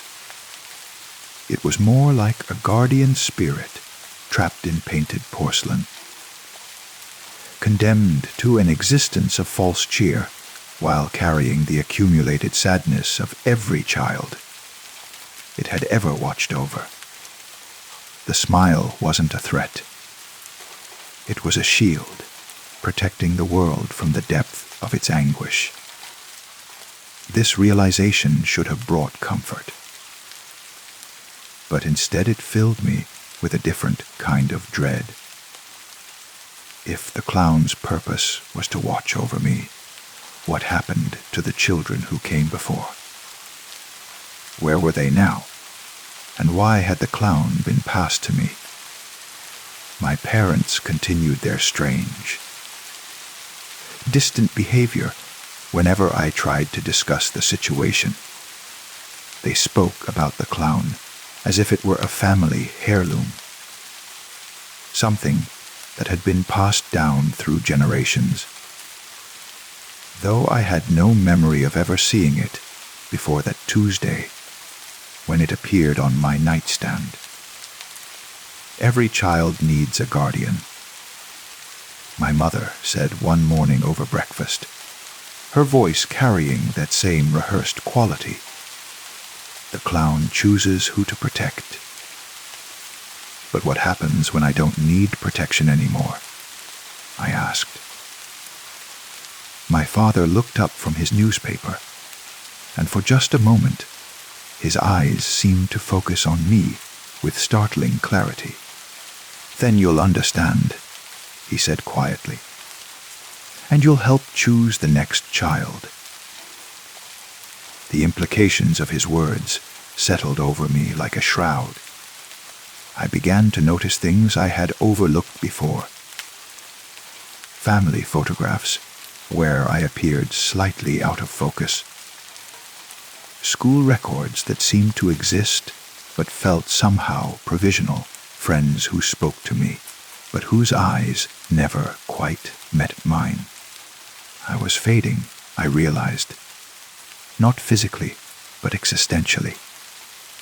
The clown's presence was slowly editing me out of the world's story, making room for whatever was supposed to come next.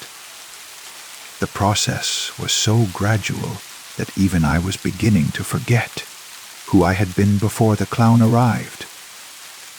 But late at night, when the doll sat vigil in whatever position it had chosen for that evening, I could feel its genuine concern radiating across the darkness.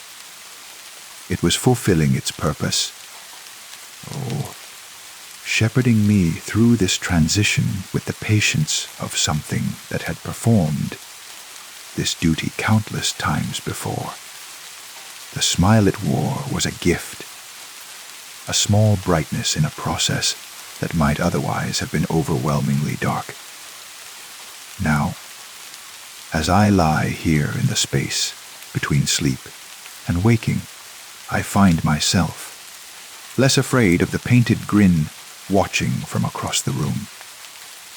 I understand that it smiles not because it is happy, but because it wants me to believe that everything will be all right.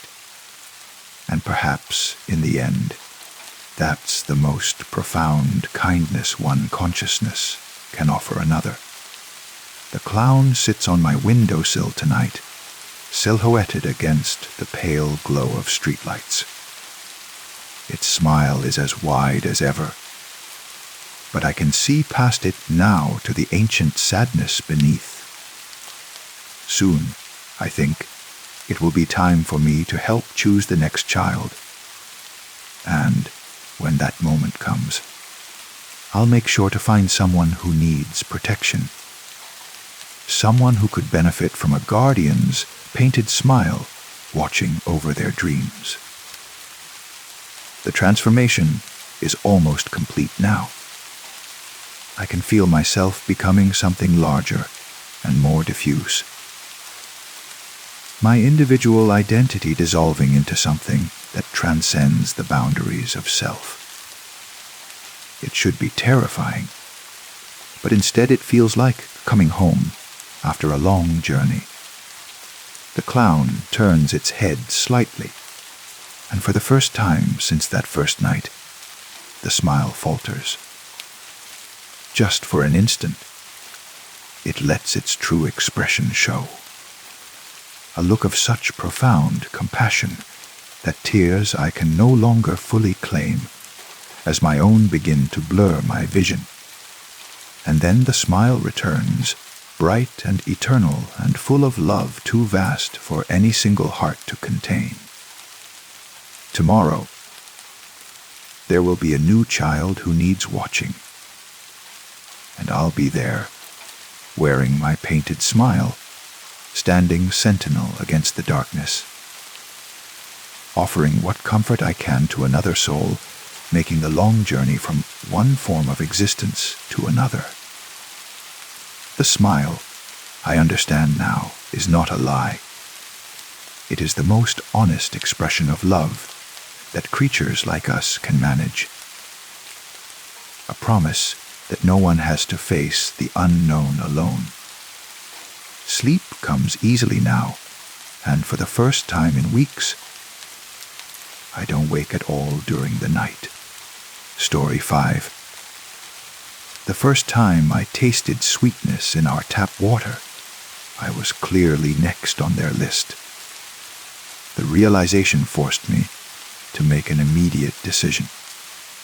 I could either submit to whatever individual attention they had planned for me, or I could try to escape Millbrook before they implemented their solution to my resistance. But as I considered my options, I realized that escape might be impossible. How far did this program extend? Was it limited to our town? Or had it been implemented across the entire region?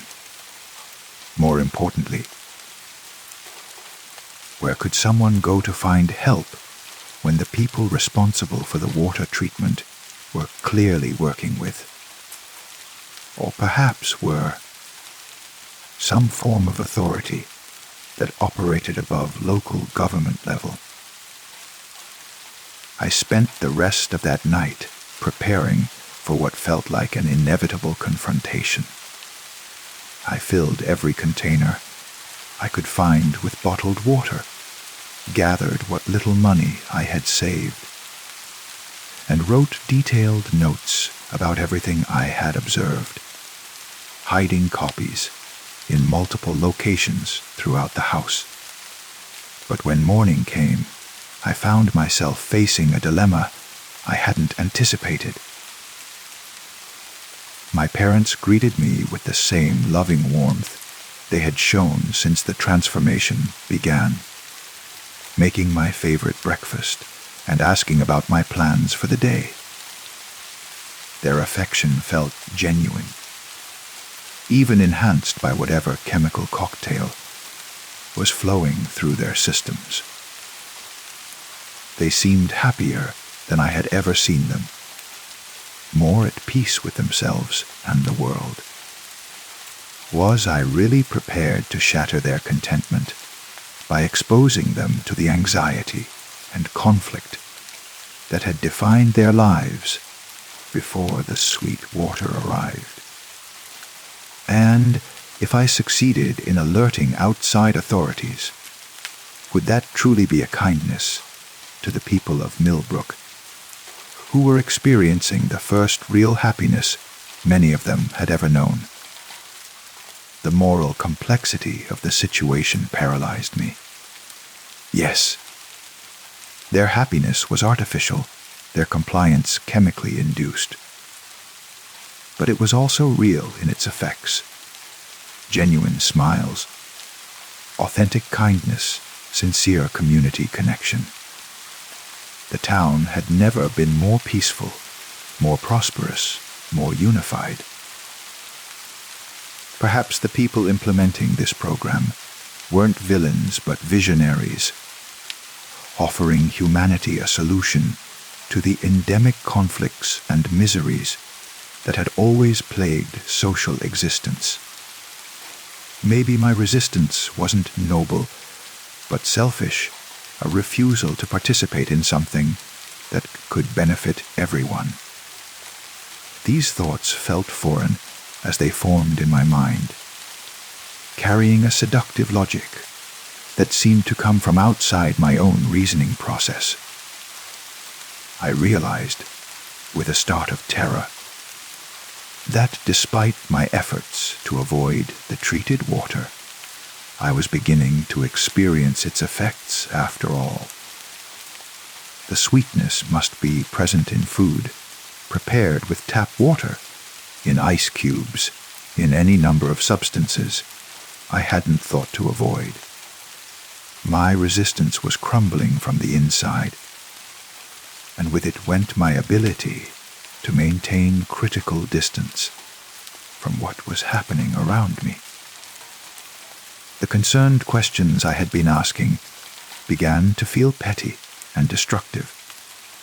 The happiness of my neighbors started to seem more important than abstract concerns about autonomy and authenticity. By noon, I found myself at the kitchen sink, staring at the chrome faucet that had become the gateway between two versions of myself. The worried, analytical person I had been, and the peacefully compliant person I was becoming. The choice before me was simple: maintain my resistance and face whatever individual attention awaited nonconformists, or surrender to the sweet solution and join my community in their chemically mediated bliss. I turned the handle and watched clear water flow into a glass, tiny bubbles rising to the surface like effervescent hope. The liquid looked innocent enough, but I could smell the faint sweetness that had started it all, calling to something deep in my brain that craved the comfort it promised. The first sip was exactly as sweet as I remembered, but now I could taste layers beneath the surface sweetness, complex chemical notes that suggested sophisticated engineering, carefully calibrated to produce maximum psychological effect. It was, I had to admit, quite delicious. By the second sip, my concerns about the treatment program began to feel abstract and academic. By the third, they seemed almost silly. Why had I been so worried about something that clearly benefited everyone involved? The transformation happened gradually over the following hours, but I was aware of each stage as my personality shifted to accommodate the new chemical reality. My tendency toward critical analysis softened into gentle acceptance. My suspicious nature mellowed into trusting cooperation. My independent streak dissolved into community-minded collaboration. But unlike the others, I retained full awareness of the process as it happened. Perhaps my initial resistance had created some form of immunity that allowed me to observe my own transformation from a strange psychological distance. I could feel my thoughts changing, but I could also recognize them as foreign, imposed rather than organic. This dual consciousness, being simultaneously the person experiencing the change and the observer documenting it, created a profound sense of cognitive dissonance. I was becoming genuinely happy with the new social order, genuinely grateful for the peace and harmony it had brought to Millbrook. But I was also aware that these feelings had been manufactured, installed in my brain through chemical manipulation. The question that haunted me was whether it mattered. If the happiness was real in its effects, if it produced genuine improvements in people's lives, did its artificial origin make it invalid? Was authentic misery truly superior to synthetic contentment?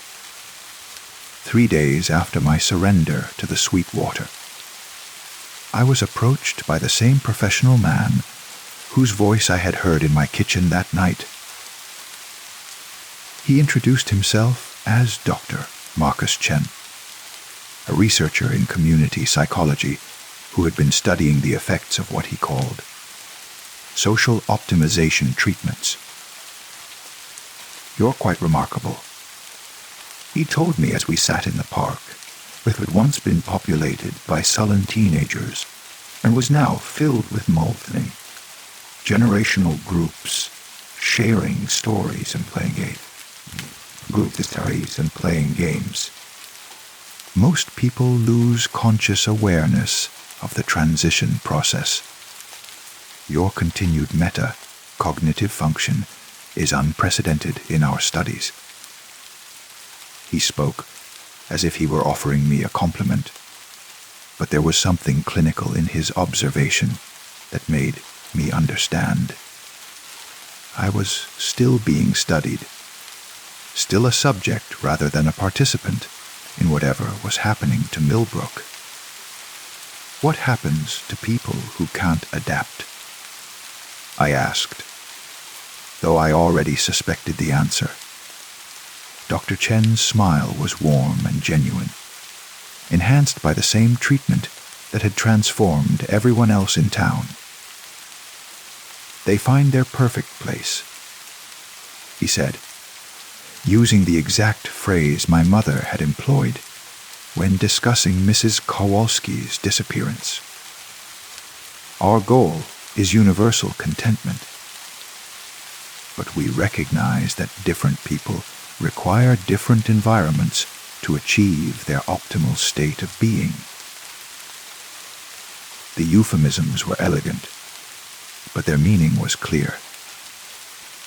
People who couldn't be converted were removed, relocated to some other perfect place where their resistance wouldn't disrupt the social experiment. I wondered if these other places were similar communities, undergoing their own optimization, or if they were something else entirely. "And what's my perfect place?" I asked. "That depends," Dr. Chen replied, "on how well you can integrate your unique perspective with our community goals. Your ability to maintain analytical distance while experiencing emotional integration could be quite valuable to our research." I understood then that I was being offered a choice between collaboration and disappearance. I could become a willing participant, studying the effects of social optimization, helping to refine the process for implementation in other communities. Or I could join the ranks of those who had found their perfect place elsewhere. The decision should have been difficult, but the sweet water coursing through my system made it feel surprisingly straightforward. I genuinely wanted to help my community achieve its full potential. I authentically believed that the peace and harmony I was witnessing represented a significant improvement over the conflicts and anxieties that had previously defined small town life. "I'd like to contribute," I heard myself saying, and meant it completely. Dr. Chen nodded with satisfaction. "Excellent. You'll find the work quite rewarding. We're always looking for people who can bridge the gap between analytical thinking and emotional acceptance." Over the following weeks, I learned about the broader scope of the social optimization project. Millbrook was one of dozens of test communities scattered across the country, each serving as a laboratory for different approaches to chemical, behavioral modification. The goal, as Dr. Chen explained it, was to develop scalable solutions to social problems that had plagued human civilization for millennia. Imagine, he said during one of our research sessions, a world without war, without crime, without the petty conflicts that consume so much human energy. We're not trying to control people. We're trying to free them from the psychological limitations that prevent them from experiencing true contentment. His vision was seductive, and my chemically enhanced empathy made it easy to appreciate the humanitarian impulse behind the project. The residents of Millbrook were genuinely happier, genuinely more connected to each other, genuinely more at peace than they had ever been. If this could be scaled up to larger populations, it might indeed represent a solution to humanity's most persistent problems. But my retained analytical capacity also allowed me to see the shadow side of the optimization. The sweet water didn't just enhance positive emotions. It suppressed critical thinking, reduced individual agency, and eliminated the kind of creative dissent that had historically driven social progress. People were happier, but they were also less themselves. Their rough edges smoothed away until they became pleasant but insubstantial versions of their former selves. Most disturbing was my growing understanding of my own role in the project. My unique position as someone who could experience both the treatment's effects and maintain awareness of them made me an ideal bridge between the researchers and the subjects. I was being used to help refine the process, to identify ways to make the optimization more complete while maintaining the appearance of authenticity. I was complicit in my own community's transformation, and the sweet water in my system made me genuinely happy to be helpful. Months passed in this strange twilight existence, where I worked diligently to improve a system I would have once opposed, while feeling authentic satisfaction in contributing to my community's continued happiness. The cognitive dissonance that had once troubled me faded as my brain adapted to accommodate contradictory thoughts without distress. I learned to love my work, to find genuine meaning in helping other communities achieve their own optimization. I traveled to consultation sites, met with other researchers, contributed to papers that would eventually be published in journals I had once respected for their intellectual rigor, and through it all, the sweet water flowed, carrying its chemical benediction to an ever-expanding network of communities ready to trade their authenticity for artificial peace.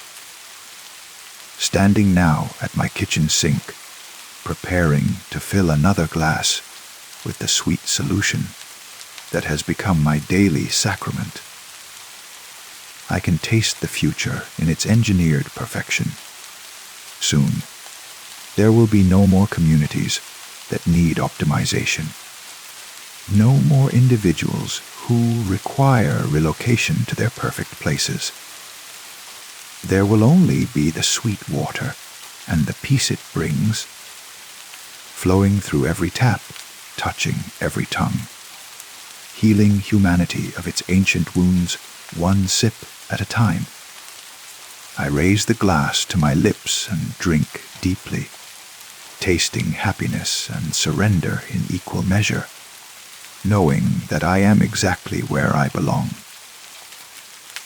17 and gulping down a glass after cross, country practice, on a particularly brutal October afternoon.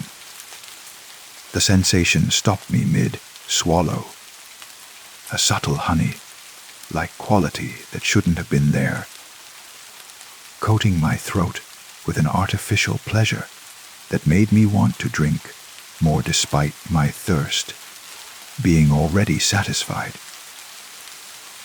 I mentioned it to my mother that evening over dinner, expecting her to share my concern about possible contamination or changes in our municipal water treatment.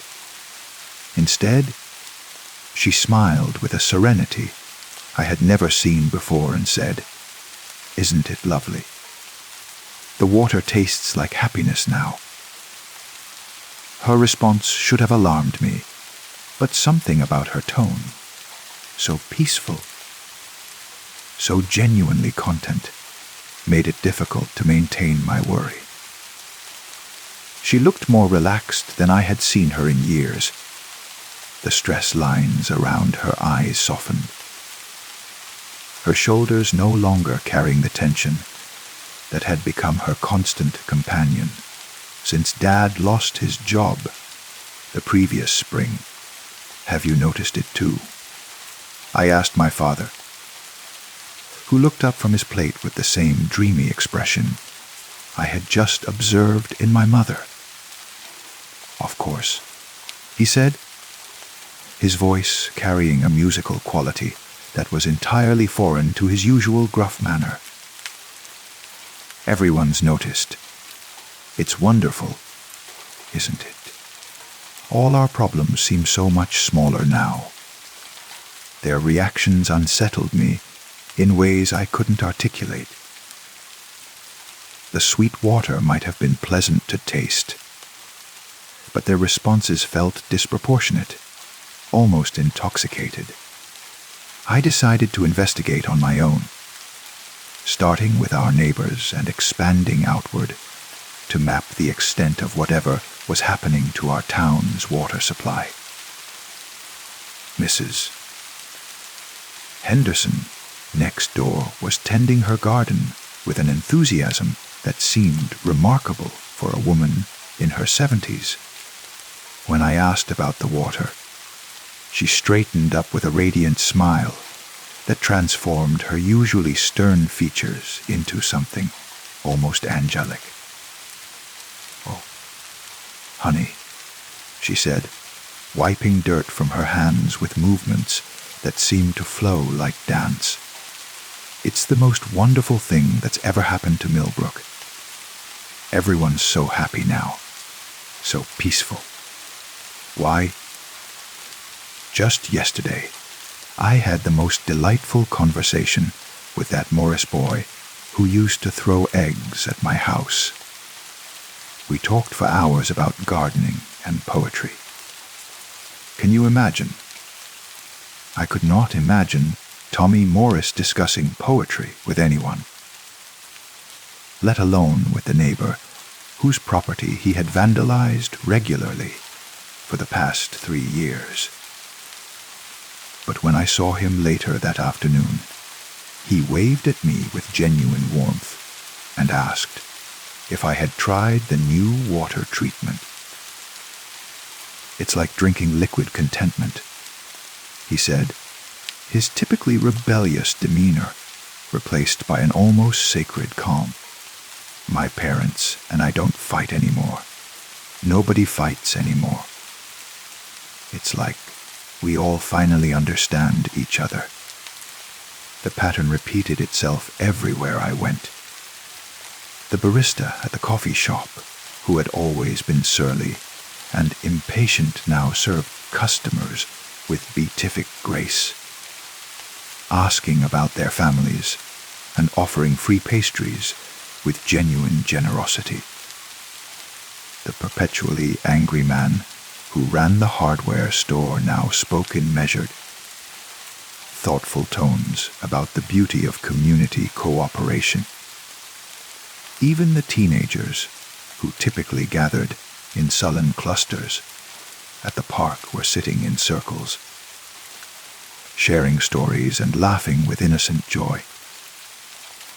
Millbrook had been transformed overnight from a typical small town, full of typical small town tensions, into something resembling a utopian community where conflict seemed to have been erased entirely.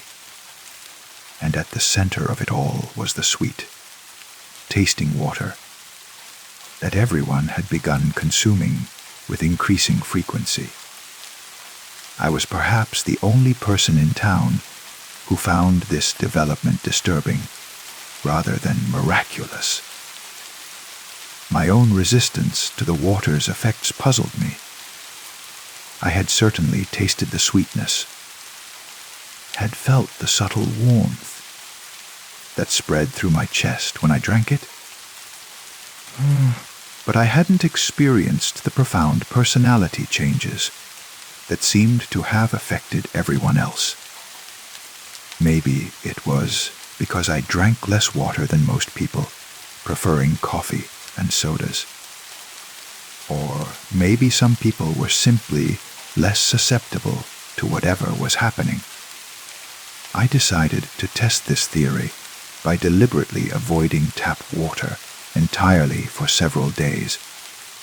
Relying on bottled water I purchased from towns outside Millbrook's municipal system. The experiment yielded immediate results. The longer I went without the treated water, all the more alienated I felt from my transformed neighbors and family. Their constant serenity began to feel oppressive, artificial, like watching actors perform happiness without truly feeling it. Conversations became strange exercises in enforced positivity, with any attempt to discuss problems or concerns being gently redirected toward discussions of gratitude and community harmony. But what if there's something wrong with the water treatment plant? I asked my father during what passed for a family meeting. What if this isn't safe? He looked at me with eyes that seemed to be looking through me rather than at me,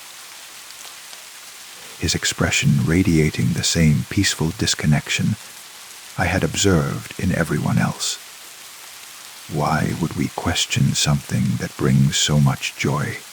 He asked. Isn't it better to be happy than to worry about hypothetical problems? His response contained a logic that felt simultaneously reasonable and deeply wrong.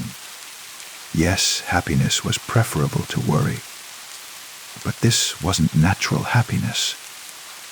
It was chemically induced compliance that seemed to be erasing people's ability to think critically about their own situation. I began documenting the changes more systematically, creating detailed notes about the transformation I was witnessing.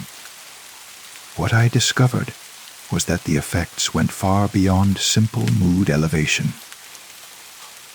People were becoming more compliant, more agreeable, more willing to accept authority without question. They still maintained their individual personalities to some degree, but all sharp edges had been smoothed away, all resistance flattened into gentle acquiescence. The town council meetings, which had previously been contentious affairs, full of heated debates about budgets and zoning, now proceeded with unanimous approval of every measure presented. Citizens who had once fought passionately about school policies, road repairs, and tax increases now nodded along with whatever was proposed, trusting that their leaders knew best. Local businesses began operating differently as well. A store stayed open later with employees who seemed genuinely happy to work extended hours. Prices increased, but customers paid without complaint, grateful for the opportunity to support their community. The economic changes were subtle but significant. Money was flowing more freely. But it was also accumulating in fewer hands as people became less concerned with personal financial security and more focused on collective well-being. 3 weeks into the transformation, I noticed the first disappearances. Not dramatic vanishings, but quiet absences that everyone seemed to accept with the same unquestioning serenity they applied to everything else. Mrs. Kowalski, who had owned the flower shop for 30 years, simply wasn't there one day. And when I asked about her, people spoke as if she had moved away, though no one could remember when or where. She found her perfect place, my mother said with that same dreamy smile. Some people are called to something higher.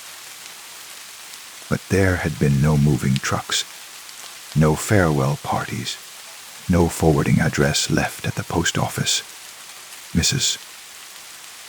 Kowalski had simply dissolved from the community's consciousness as smoothly as sugar dissolving in water. Over the following days, I identified at least a dozen other people who had vanished in similar fashion, always individuals who had been prominent critics of local government or who had resisted community initiatives before the water treatment began. Their disappearances were remembered as voluntary departures, beautiful examples of people finding their true calling elsewhere. The pattern was too consistent to be coincidental, but when I tried to discuss it with friends and family, they responded with such genuine lack of concern that I began to doubt my own perception of events. Maybe these people really had moved away. Maybe my resistance to the water's effects was causing me to see conspiracy where none existed. But late one night, as I sat in my room, drinking contraband bottled water and trying to make sense of my notes, I heard voices drifting up from the kitchen below. My parents were talking in hushed tones with someone whose voice I didn't recognize.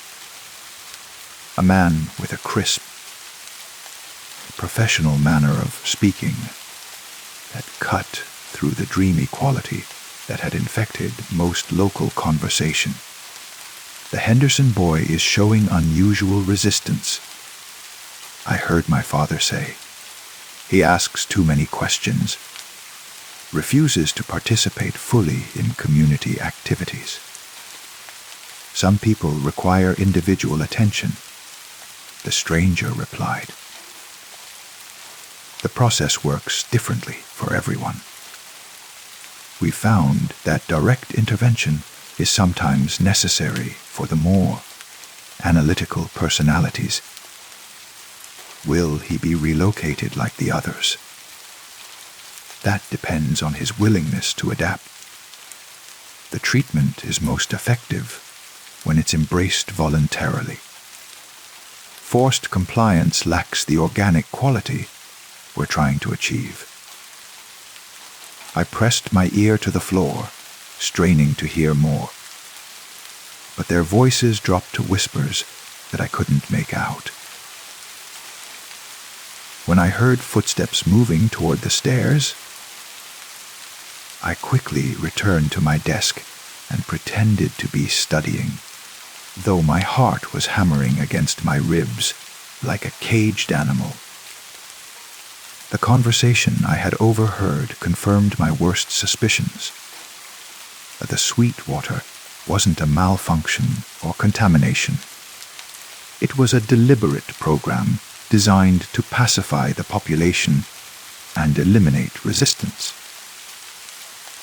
The disappearances weren't voluntary relocations, but removals of people who couldn't be successfully converted to the new social order. I was story 6. It started as a tickle. Not the kind of tickle that makes you sneeze or laugh, but something deeper. A subtle sensation right in the center of my forehead, just above the space between my eyebrows. At first, I assumed it was tension from too many hours staring at computer screens, or perhaps the beginning of a sinus headache. I was working as a data analyst for a mid-sized tech company, spending my days hunched over spreadsheets and database queries. A eye strain was an occupational hazard, and I'd developed a collection of remedies over the years. Blue light glasses, artificial tears, frequent breaks to look at distant objects. The tickle in my forehead seemed like just another symptom of modern digital life. But this sensation was different. It wasn't the dull ache of tired muscles or the pressure of congested sinuses. It felt more like a tension, as if something behind my forehead was trying to focus, straining to see through skin and bone.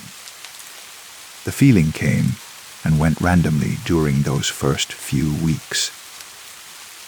I'd be reviewing quarterly reports or debugging code when suddenly there it was. That peculiar sense of something pressing outward from inside my skull, just above my nose. I'd rub the spot absently, the way you might touch a mosquito bite, and the sensation would fade.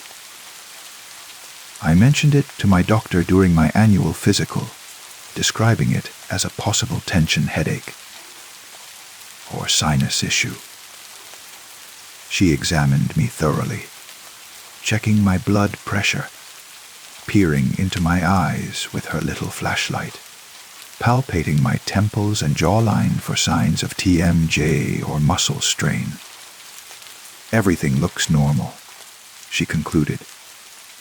You might try reducing screen time, doing some neck stretches, maybe using a humidifier if your sinuses feel dry. Stress can manifest in unusual ways. I followed her advice religiously.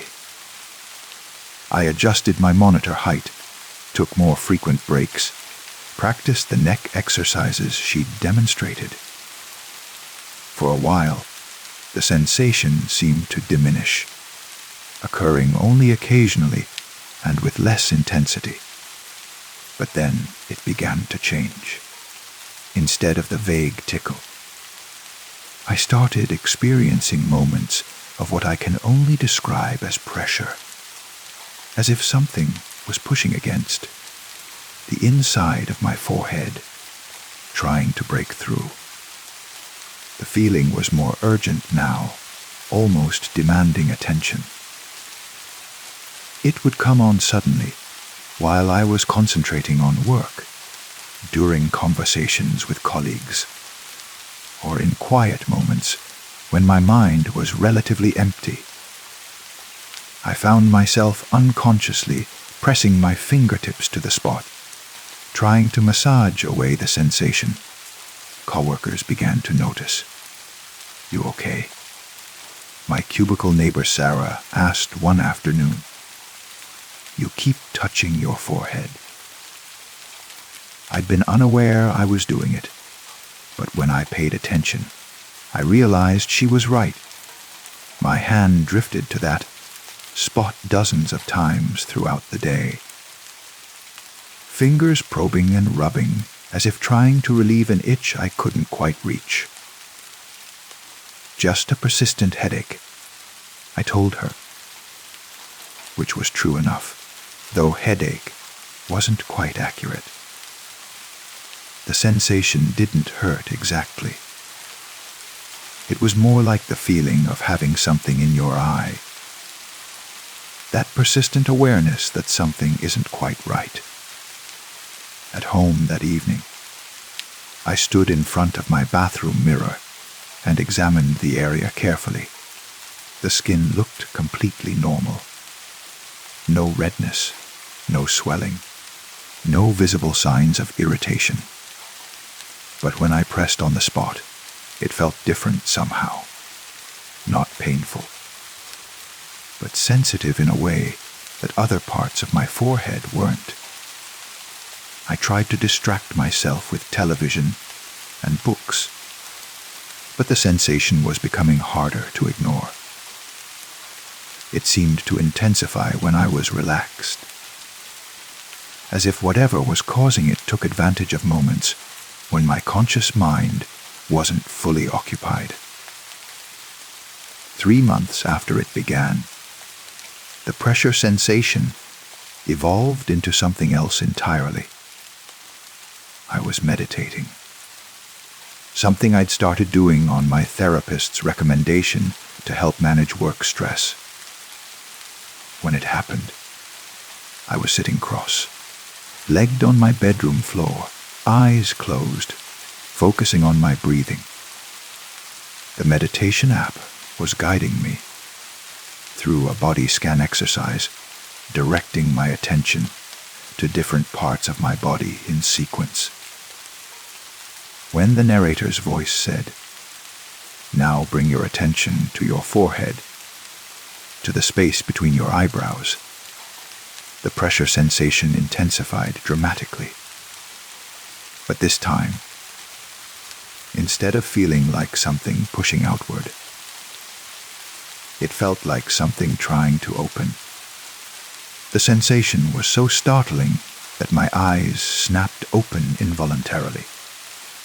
But for just a moment, less than a second, I had the distinct impression that something else had tried to open too.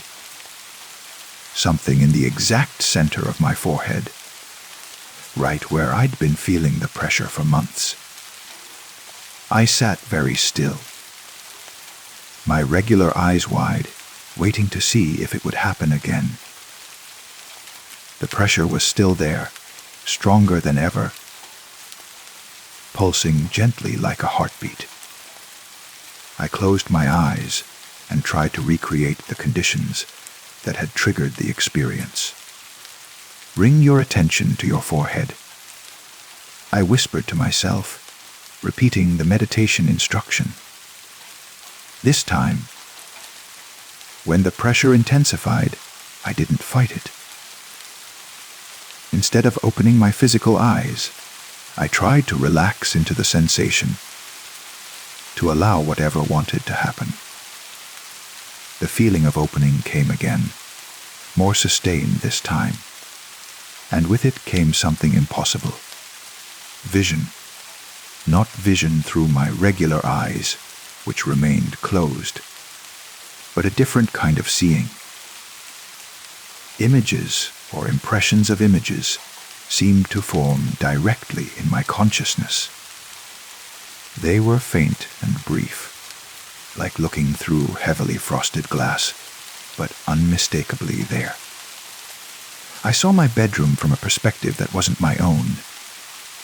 Higher up, looking down at my seated form.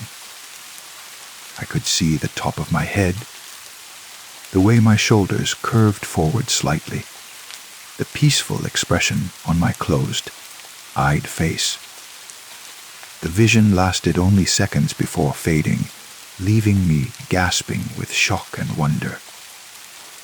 Over the following days, I experimented carefully with the meditation exercises, trying to recreate and extend the experience. The visions came more easily now, as if whatever mechanism was responsible was getting stronger with practice. The images I saw were always from unusual perspectives. Birds, eye views of rooms, sideways glimpses of familiar spaces. Angles that my physical eyes could never achieve from where I was sitting. They were never entirely clear, always somewhat dreamlike and impressionistic, but undeniably real. I started keeping a journal, documenting each experience. Day 127 in 5-minute meditation session. Vision of my apartment from above, like looking down through the ceiling. Could see the layout of furniture, the pattern of light coming through windows. Duration approximately 10 seconds. Day 132. Tried longer session. Saw myself from behind, as if someone was standing near my closet. Very unsettling but fascinating. The perspective was definitely not from my physical eyes' position. Day 120. Vision of the street outside my building, but from very high up, maybe 3rd or 4th story level. Could see cars parked below, people walking on sidewalks. Lasted nearly 30 seconds. The visions were always of real places and real things, never fantasy or imagination. I began testing this by looking at areas I could verify afterward. When I saw a red car parked across the street during a meditation session, I would check from my window afterward and find it exactly where and how I had perceived it. This was not imagination or wishful thinking, somehow impossible as it seemed. I was developing a form of sight that didn't depend on my physical eyes. The pressure in my forehead was constant now, no longer an occasional irritation, but a permanent presence. It felt like having a third eye that was trying to open fully, but was being held closed by layers of flesh and skepticism. I started researching the phenomenon online, diving into articles about the pineal gland, third eye chakras, and extrasensory perception. Most of what I found was either New Age spirituality that felt too vague to be helpful, or scientific papers that dismissed such experiences as hallucinations or wishful thinking, but buried in forums and personal accounts. I found others who described similar experiences. People who talked about pressure in the forehead, unusual visual experiences during meditation, the sense of something trying to awaken behind their physical eyes. The descriptions were remarkably consistent, even across different cultures and belief systems. One account particularly resonated with me. A woman from Portland described the same progression I was experiencing. The initial tickle, the growing pressure, the eventual glimpses of vision from impossible perspectives. But her story took a darker turn. "It's not just sight," she wrote. "Once it fully opens, you see everything. EVRYTHING.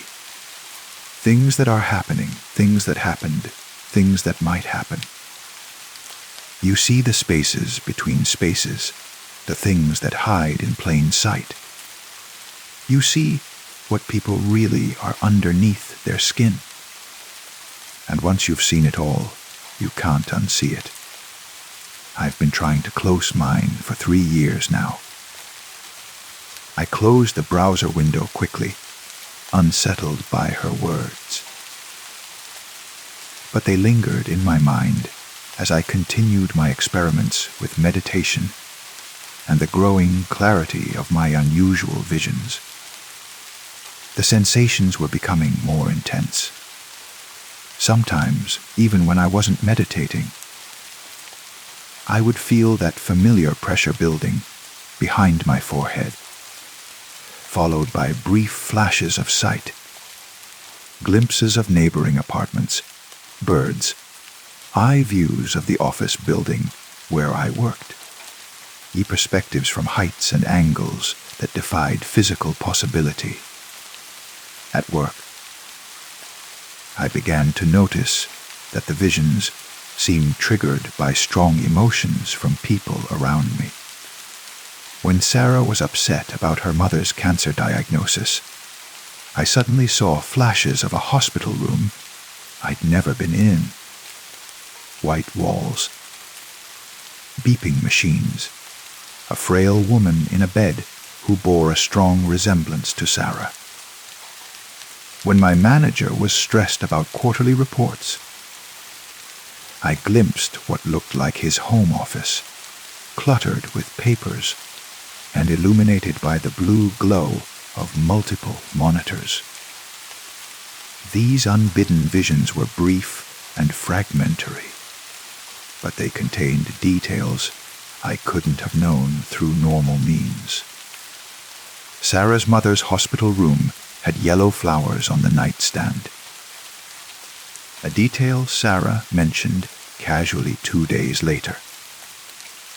My manager's home office had a specific poster on the wall of a band I'd never heard of but later saw him listening to on Spotify.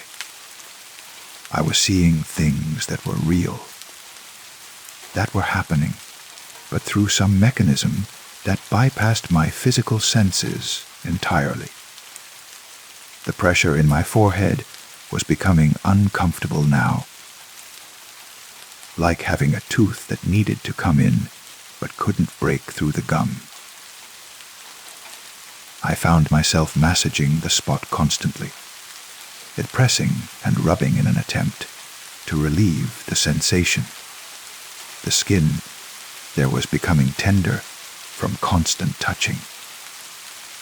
6 months after the initial tickle, something shifted dramatically.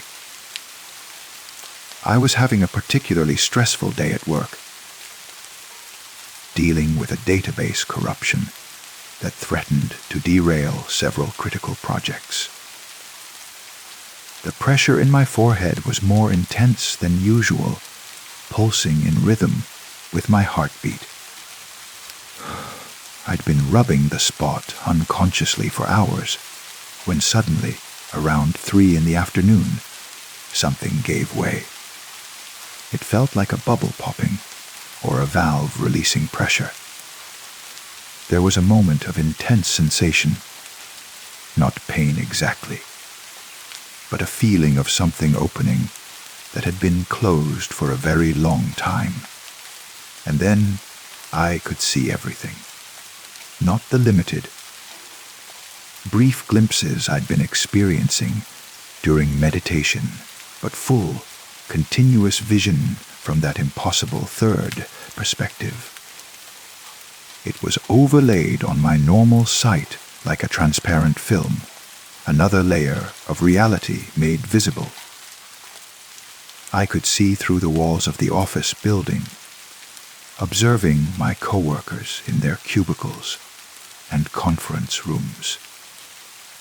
I could see the building next door, the people walking on the street below, cars moving in traffic patterns that stretched for blocks in every direction. The vision had depth and range that seemed to extend far beyond what should have been possible. But it wasn't just spatial sight. I began to see through time as well. In the corner of my vision, I watched a ghostly replay of something that had happened in my cubicle earlier that morning. Myself arriving at work, setting down my coffee, checking my email. It was like a faint double exposure photograph. The past image overlaying the present reality. And then I began to see the future, fragments of what was to come flickered at the edges of my third eye vision. Sarah would spill coffee on her keyboard in about 20 minutes. My manager would call a meeting at 4:30 to discuss the database issue. The elevator would break down just before 5 o'clock, stranding Mrs. Patterson from accounting between the second and third floors. These weren't predictions or guesses. They were observations of events that existed in the same way that past events existed, just shifted along a timeline that my third eye could navigate freely.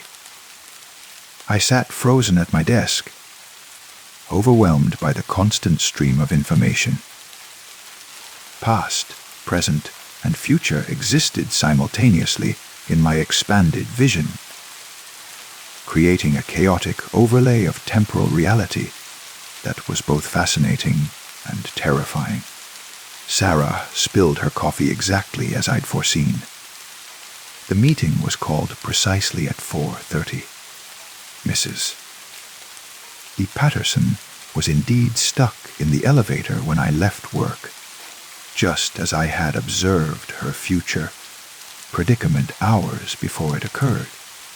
The walk home was a nightmare of sensory overload.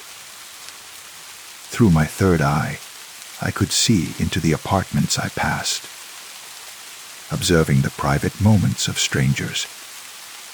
I saw their histories written in the walls around them. Arguments and reconciliations, celebrations and sorrows, the accumulated emotional residue of lives lived in enclosed spaces. But worse than seeing the present and past was seeing what people truly were beneath their surface appearances. The friendly barista at my usual coffee shop appeared normal to my physical eyes. Young, cheerful, efficiently making drinks for the evening rush.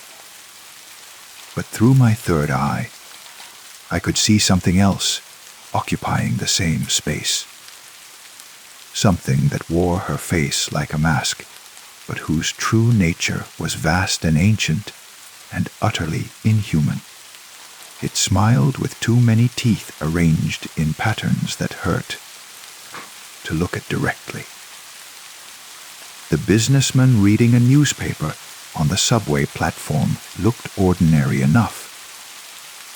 But my third sight revealed the shadowy tentacles that extended from his back, reaching toward other passengers and feeding on something I couldn't identify.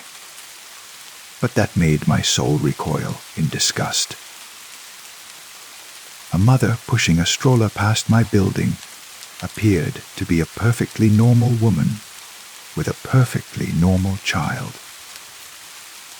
But the thing she was pushing wasn't a baby. It was something that mimicked the shape and sound of an infant, while being composed of wrething darkness that pulsed with malevolent intelligence. I made it to my apartment and locked the door behind me. But the visions didn't stop. Through the walls, I could see my neighbors, and through my third eye, I could see what they really were. The elderly man in 2B, who always said hello politely in the hallway, was surrounded by a swarm of insects that moved in perfect synchronization with his gestures. The college students upstairs were connected by threads of light that pulsed with shared thoughts and emotions, as if they were components of a single distributed organism. I closed my physical eyes and tried to shut out the visions, but closing my regular eyes only made the third eye's sight clearer. I pressed my palms against my forehead, trying to force the extra perception closed through physical pressure, but nothing worked. That night, I didn't sleep. I couldn't. Every time I relaxed even slightly, the visions would intensify, showing me layer upon layer of reality that existed parallel to the mundane world I'd always known. I saw the building's history unfolding like a time-lapse video, decades of residents coming and going, their joy and sorrow seeping into the walls, their secrets and lies accumulating in corners like spiritual dust. I saw the network of connections that linked every person I'd ever met, threads of influence and cause, and effect stretching across years and continents. I saw the probable futures branching out from every decision I might make. An infinite tree of possibilities that overwhelmed my mind with its complexity. And underneath it all, I began to see the things that lived in the spaces between human awareness. They had always been there, I realized. Creatures and entities that existed just outside normal perception, feeding on human emotions and experiences like parasites feeding on a host. Some were small and relatively harmless, content to sip at the edges of human consciousness. Others were vast and hungry, manipulating entire communities for purposes I couldn't comprehend. My third eye showed me their feeding grounds, hospitals where they gorged on pain and fear, schools where they harvested the anxiety of adolescence, corporate offices where they fed on stress and competition. They were everywhere, invisible to normal sight, but revealed in perfect clarity through my unwanted additional perception. By morning, I was exhausted and terrified. The constant stream of information was like trying to drink from a fire hose. Overwhelming, impossible to process, threatening to drown my sanity in an ocean of unwanted knowledge. I called in sick to work and spent the day researching methods to close or control third eye experiences. Most of what I found was frustratingly vague. Meditation techniques, crystal healing, chakra balancing exercises that seemed designed more to open psychic perception than close it. But I did find some accounts from people who had successfully learned to control their abilities. The key, according to several sources, was not to fight the perception, but to learn to filter it. To develop selective attention that could choose what to see and what to ignore.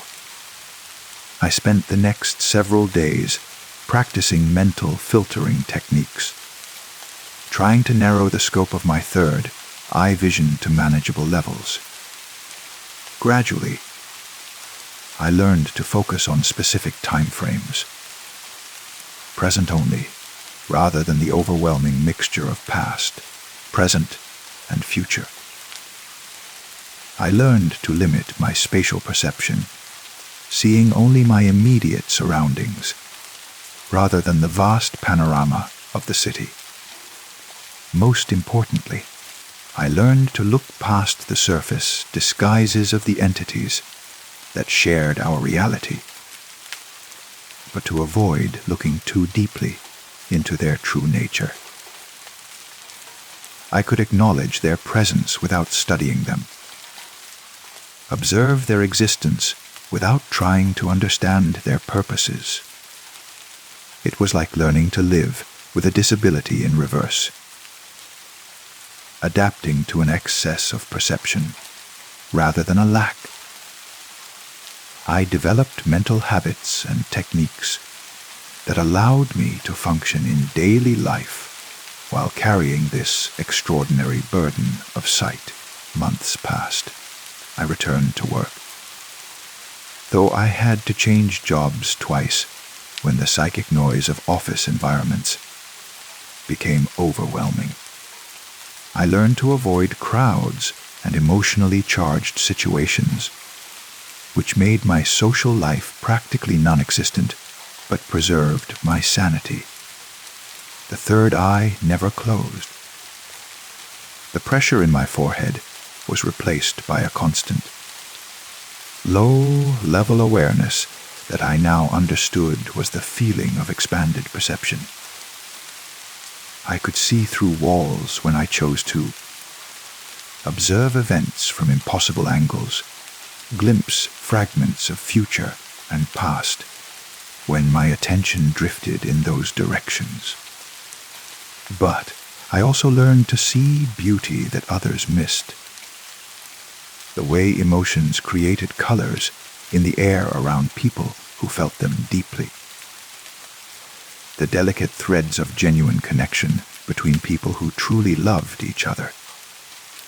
The slow, majestic patterns of cause and effect that shaped human lives across decades. I discovered that not all the hidden entities were malevolent. Some were neutral, going about their own incomprehensible business without harming humans.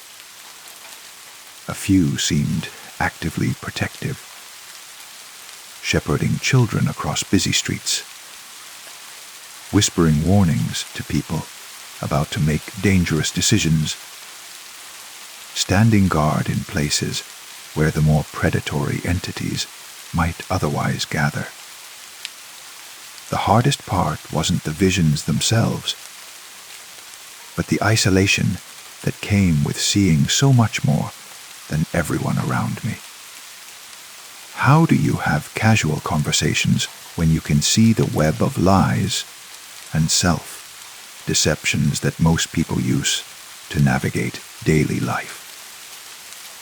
How do you maintain friendships when you can observe the petty jealousies and hidden resentments that people work so hard to conceal? I learned to value the rare individuals whose inner and outer selves aligned closely. People who were genuinely what they appeared to be, whose thoughts and actions arose from authentic intentions.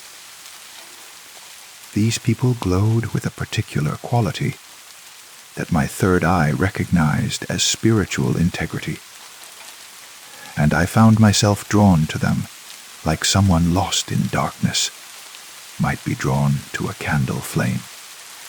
A year after the third eye fully opened, I met someone like that.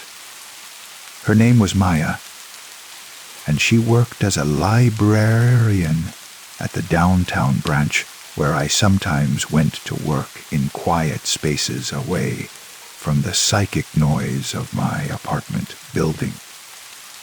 Through my normal vision, she appeared to be an attractive woman in her 30s with kind eyes and an efficient demeanor. Through my third eye, she appeared exactly the same. No hidden masks, no parasitic entities, no false projections of personality.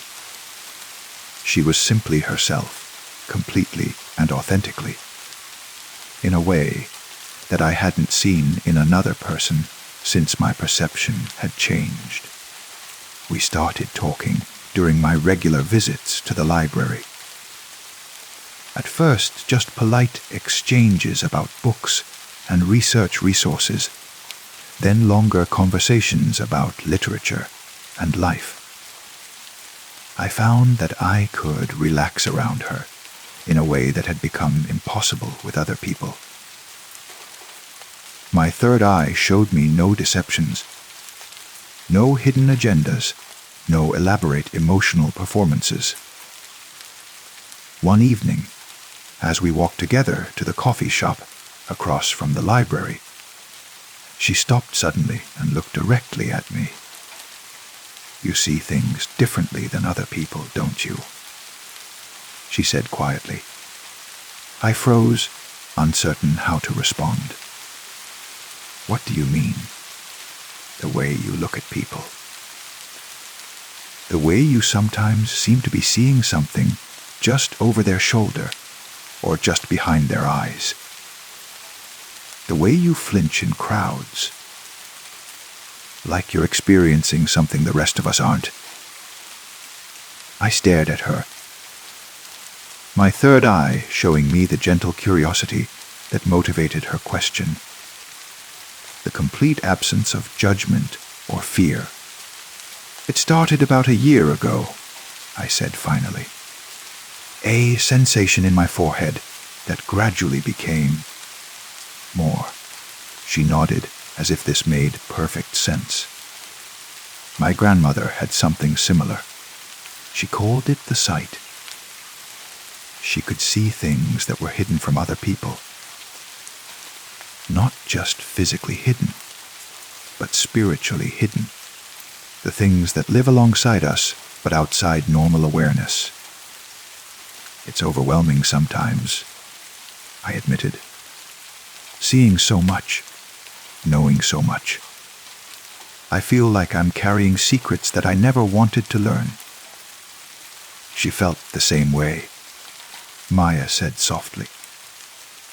But she also said it was a gift, even when it felt like a burden. She said some people are meant to be witnesses, to see and remember things that might otherwise be forgotten or ignored. We talked for hours that night, and I found myself describing experiences I'd never been able to share with anyone else. Maya listened with a kind of deep attention that suggested she understood not just my words, but the weight they carried. "The entities you see?" she said at one point. My grandmother described similar things. She said most of them aren't evil, just different, operating according to rules and purposes that don't align with human understanding. "But some of them are dangerous," I said. "I can see the ones that feed on human suffering, that manipulate people for their own ends." "Yes," she agreed. "And maybe that's why you can see them. Someone needs to know they're there, even if they can't do much about it directly." Over the following months, Maya became my anchor to normal human experience.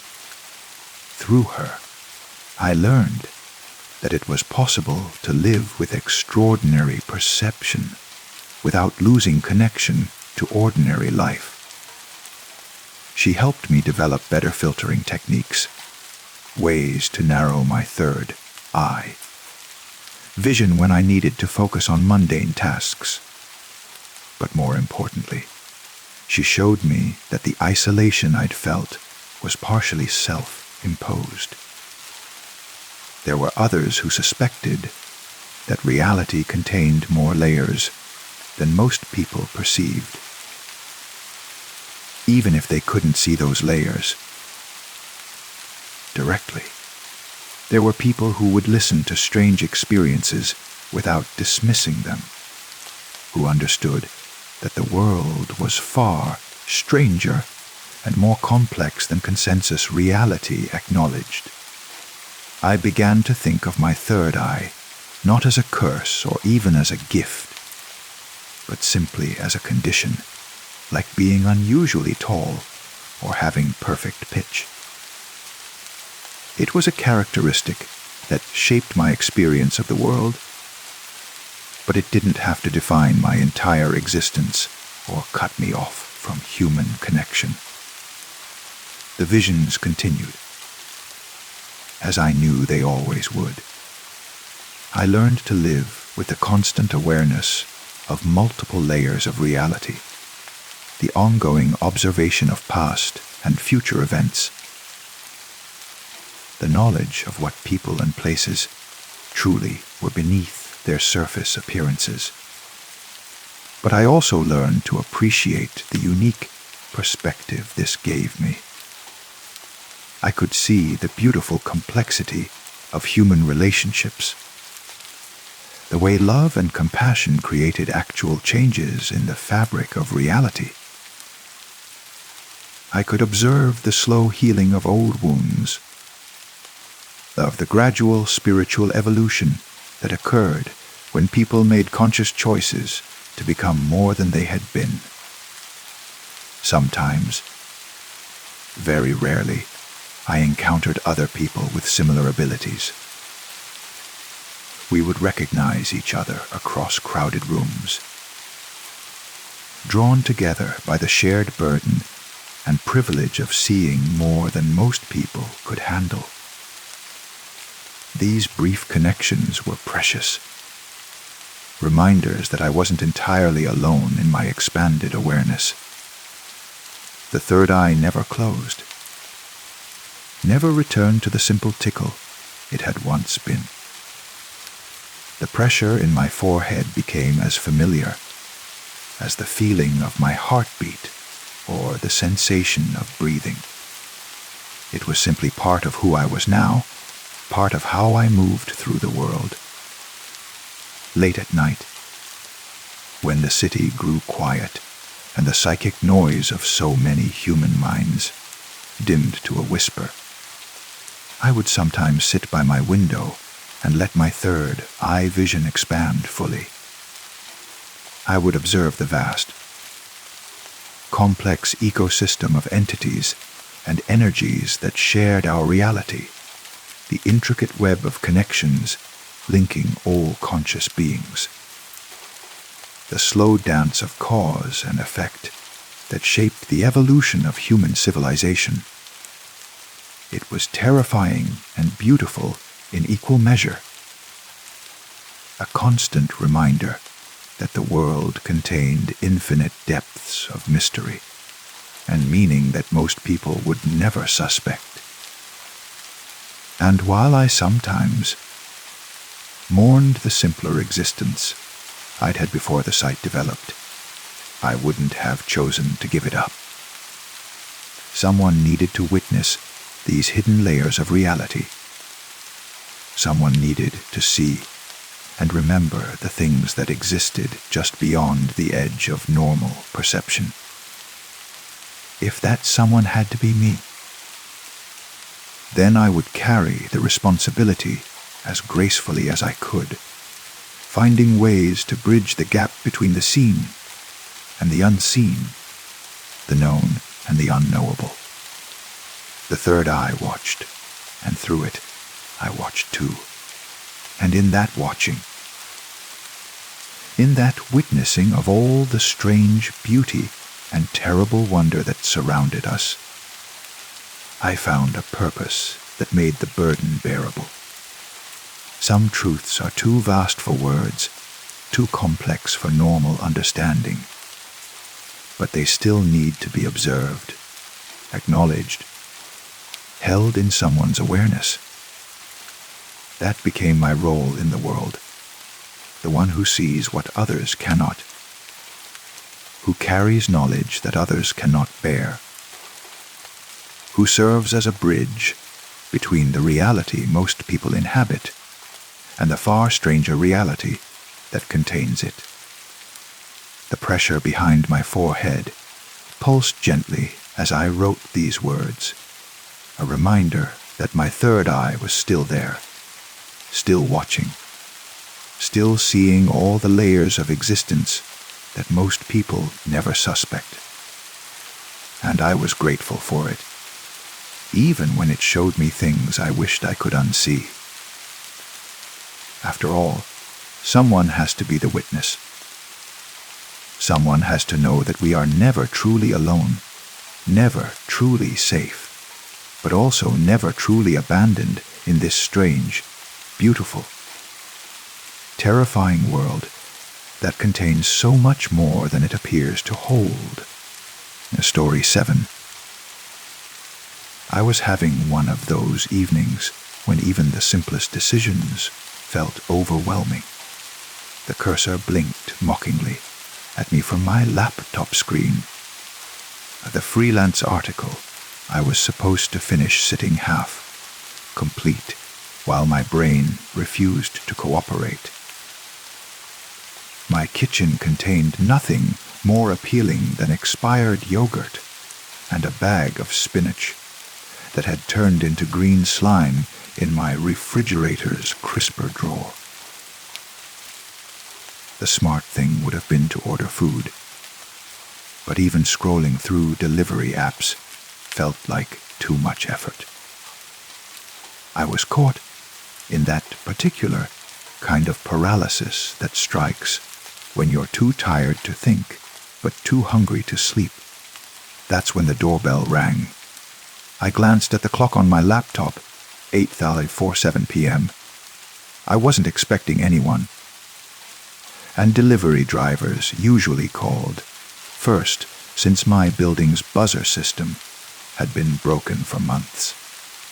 The sound cut through the fog of my evening lethargy with an urgency that seemed oddly personal. I made my way to the front door, which opened directly onto the street from my ground floor apartment. Through the peephole, I could see a delivery driver in the familiar uniform of one of the local Chinese restaurants. Red polo shirt, insulated bag slung over his shoulder. He looked normal enough, though his face was turned slightly away, making it difficult to see his features clearly. I opened the door, expecting him to ask for a neighbor or to tell me he'd gotten the wrong address. Instead, he held out a plastic bag heavy with containers. "Order for this address," he said simply, his accent making the words slightly musical. "I didn't order anything," I said, though the smell emerging from the bag was making my mouth water. It was exactly the kind of food I would have ordered if I'd managed to overcome my decision paralysis. Chinese takeout from Golden Dragon. The place 2 blocks over that made the best General Tio's chicken in the neighborhood. The delivery driver consulted a receipt stapled to the bag. "This address, yes. Apartment 1B. He showed me the paper, and my address was clearly written in ballpoint pen. Yes, but I really didn't order anything. There must be some mistake. He shrugged with the philosophical acceptance of someone who dealt with confused customers before, already paid for. "Someone order for you, maybe. Gift." I couldn't think of anyone who would surprise me with food delivery. My parents lived 3 states away and barely understood how to use their smartphones, let alone navigate food delivery apps. My few close friends were busy with their own lives, and I hadn't mentioned to anyone that I was too exhausted to feed myself properly. "What's in it?" I asked, curiosity overriding my confusion. He peered at the receipt again. General Tso's chicken, pork fried rice, vegetable lo mein, spring rolls. And he squinted at the handwriting. "Special note here. Says, I know you're hungry." A chill ran down my spine, despite the warm evening air. Those were exactly the items I would have ordered. My usual combination from Golden Dragon, down to the spring rolls that I always told myself I didn't need, but ordered anyway. And that note. Who placed the order? I asked, my voice sounding strange to my own ears. The driver shrugged again. Phone order. Cash payment. Left in our mailbox with address and what to make. We get weird orders sometimes. You want food or not? I have other deliveries. The practical part of my brain screamed that this was suspicious, possibly dangerous. food from unknown sources, mysterious benefactors, notes that seemed to read my thoughts. Everything about the situation was a red flag. But the smell was intoxicating, and my stomach cramped with genuine hunger. The containers felt warm through the plastic bag, and I could hear my rice cooker beeping in the kitchen, still empty, because I'd forgotten to add rice before, starting it an hour ago. "How much do I owe you?" I asked, reaching for my wallet. "Already paid, like I said, plus tip." He handed me the bag and was walking back toward his delivery scooter before I could ask any more questions. I stood in my doorway holding the food, watching him drive away. The receipt was still stapled to the bag, and I examined it more closely. The order had been placed at 7:23 p.m., about an hour and 20 minutes ago. The customer name was listed as Friend, and the phone number was just a series of zeros. Under normal circumstances, I would have thrown the food away. Food safety, stranger danger. Basic common sense. All of it pointed toward disposing of the mysterious delivery immediately. But these weren't normal circumstances. I hadn't eaten since breakfast. My blood sugar was probably dangerously low, and the aroma coming from the containers was exactly what my body was craving. I brought the food inside and set it on my kitchen counter, still unopened. Maybe I could just look at it, see if anything seemed obviously wrong.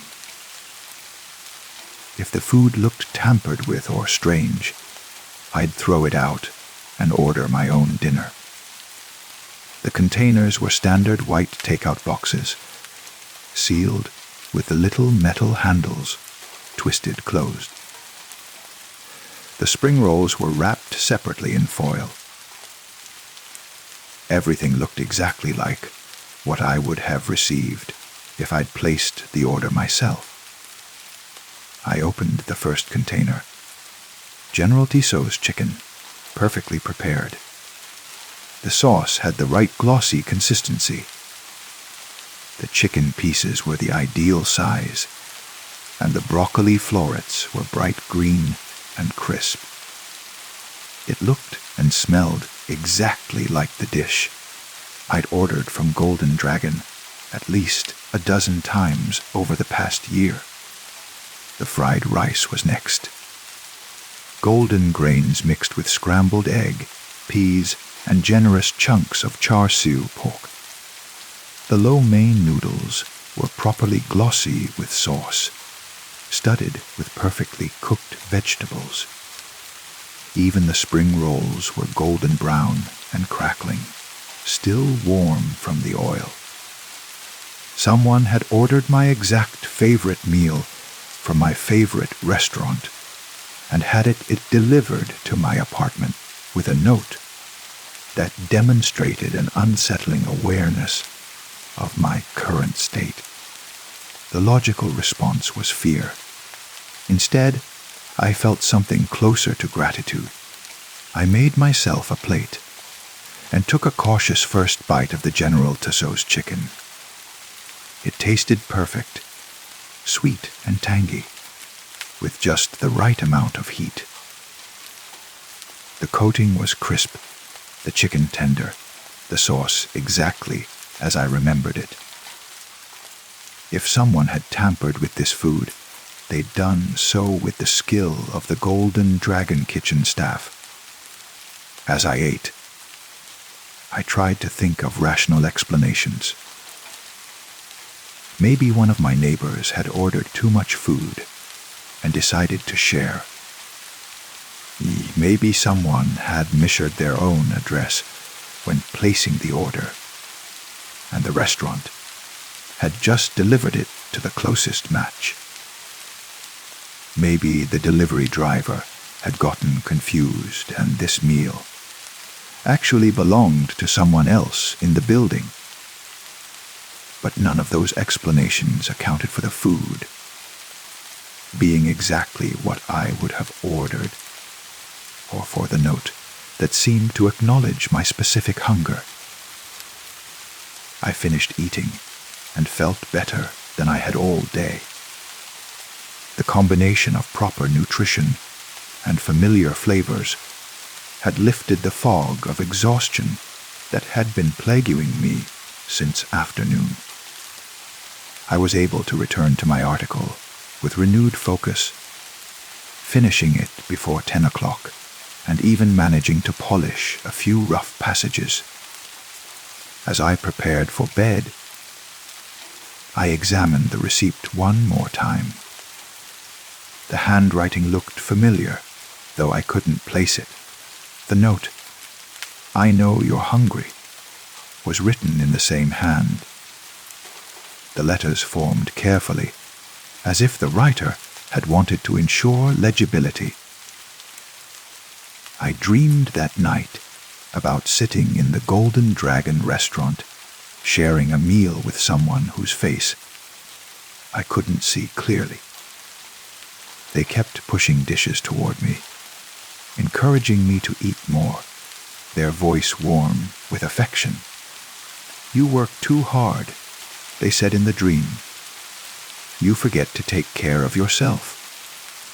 The next evening, I found myself thinking about the mysterious delivery as I struggled once again with the decision of what to eat for dinner. This time I managed to overcome my paralysis and placed my own order with Golden Dragon, the same combination I'd received the night before. When the food arrived, it tasted good, but somehow less satisfying than the mysterious delivery. The chicken seemed a bit dry, the rice less flavorful, the spring rolls slightly greasy. It was perfectly acceptable takeout, but it lacked the almost transcendent quality of the previous night's meal. A week passed without incident. I fell back into my usual patterns of irregular meals and decision fatigue.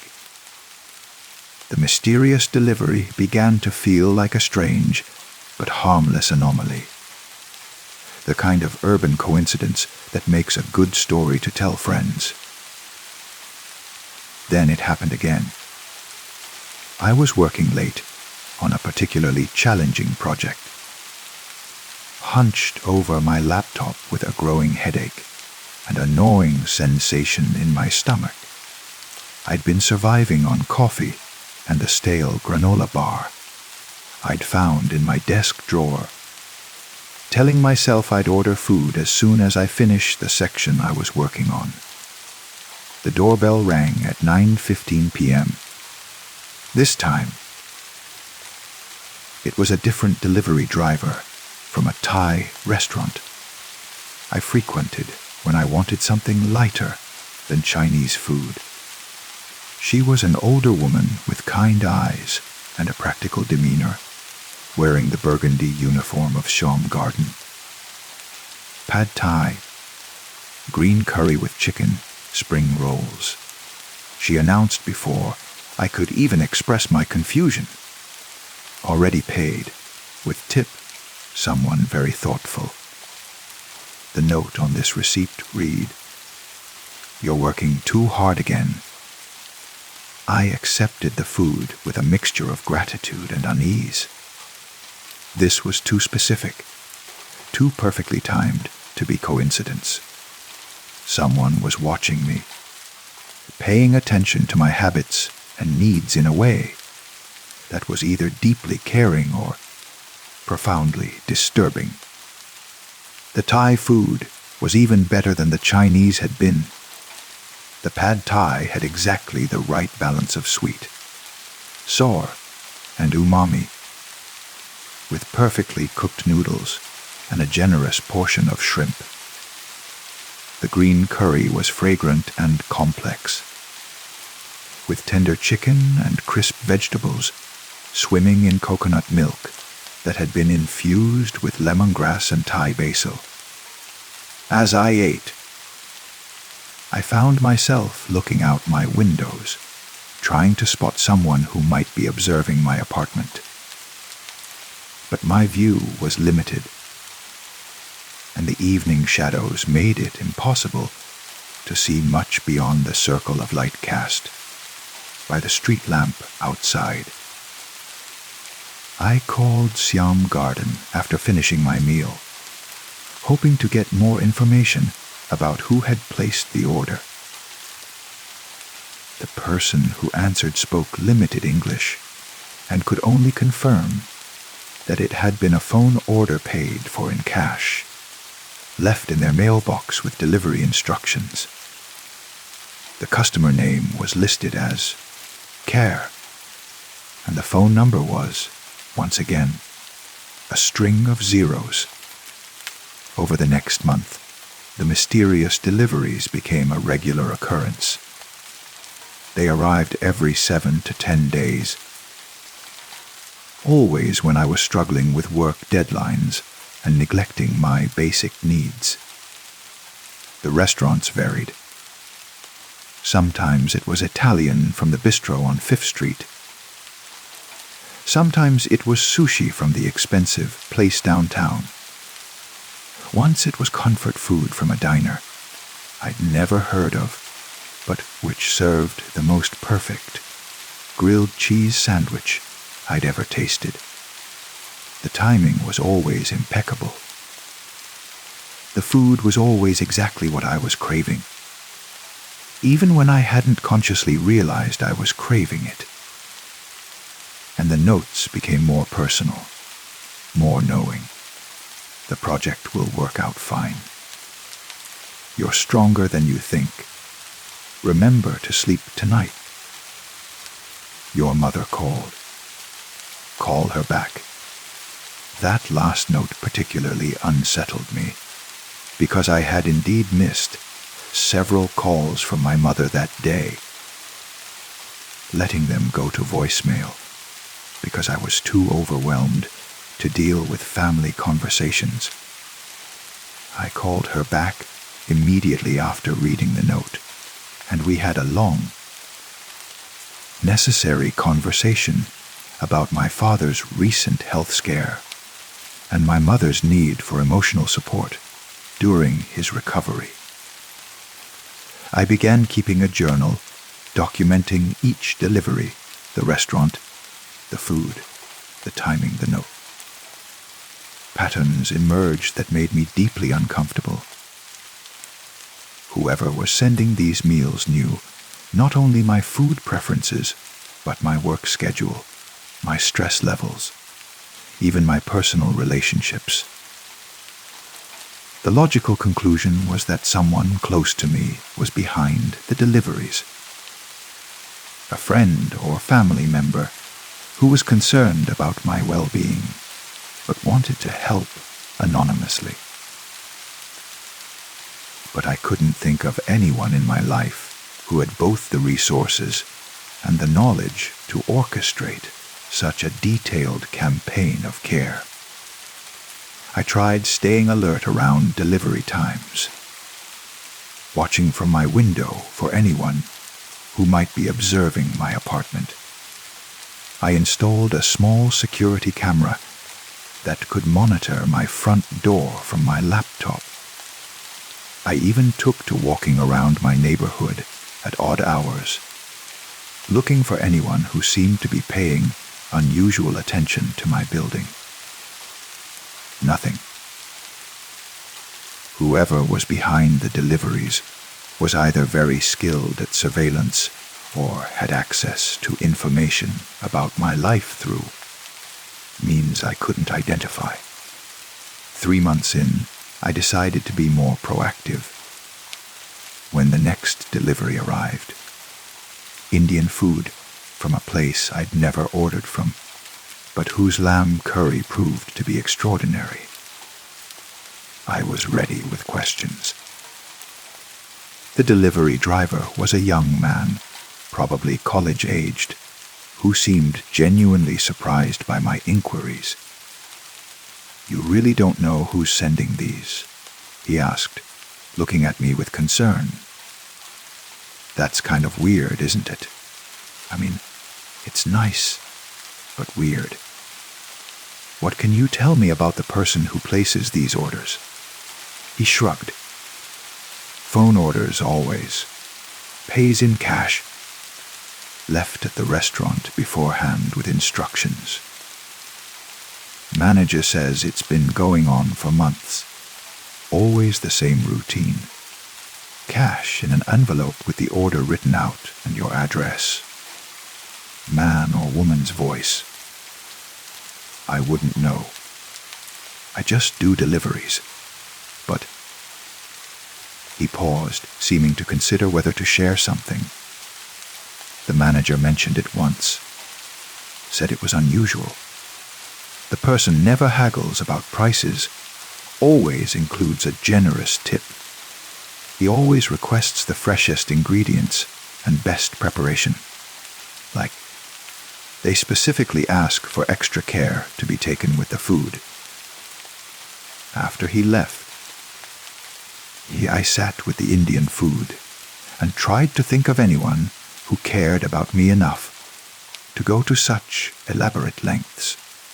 The obvious candidates, parents, siblings, close friends, all seemed unlikely for various reasons. My parents would have mentioned it, probably lecturing me about accepting food from strangers. My siblings lived too far away and had their own financial concerns. My friends were caring but practical. They'd be more likely to just bring me a casserole directly. The Indian food was perfect, as always. The lamb was tender and flavorful, the basmati rice perfectly cooked, the naan bread still warm and soft. The note tucked into the bag read, "You're asking the right questions." That message sent a chill through me. Whoever was doing this knew I was investigating, which meant they were still watching, still monitoring my reactions and responses to their gifts. I considered going to the police, but what would I report? Someone was anonymously buying me meals and leaving encouraging notes. It was benevolent stalking at worst, which wasn't even necessarily illegal. The officers would probably tell me to stop accepting the deliveries if I was concerned, but I couldn't stop. The food was too good, the timing too perfect, the care too evident in every detail. Whoever was doing this understood my needs better than I understood them myself. They knew when I was struggling, when I needed comfort, when I needed encouragement to eat something more nutritious than coffee and granola bars. 4 months into the mysterious deliveries, I received one that changed everything. I was having a particularly difficult week. A major project had fallen through, leaving me scrambling to find enough freelance work to cover my rent. I'd been stressed, eating junk food, and avoiding my usual routines, falling into the kind of funk that made even simple tasks feel insurmountable. The doorbell rang at 7:30 p.m. on a Friday evening. I opened the door to find a delivery driver I'd never seen before. An elderly man with gentle eyes and careful movements, carrying a bag from a restaurant I didn't recognize. "Special order," he said, handing me the bag. "Very special. From someone who cares very much."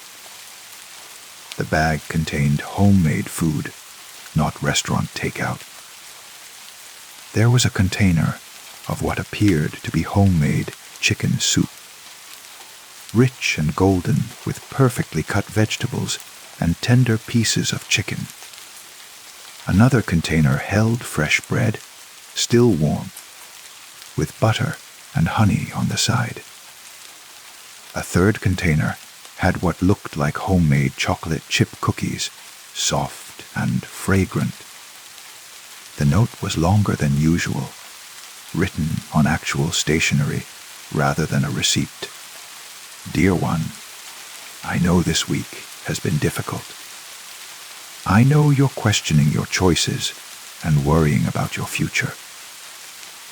But I see how hard you work, how much you care about doing good work, how you push yourself even when you're tired and discouraged. You are stronger and more capable than you realize. This soup is made with love, from a recipe passed down through 3 generations. The bread was baked this morning. The cookies are still warm from the oven. Please eat slowly and know that you are cared for, even when you feel most alone. Tomorrow will be better. The handwriting was familiar now. I'd been seeing it regularly for months, but something about this note made me look more closely. The careful formation of the letters, the way the writer dotted their I's and crossed their T's, the slight backward slant of the script.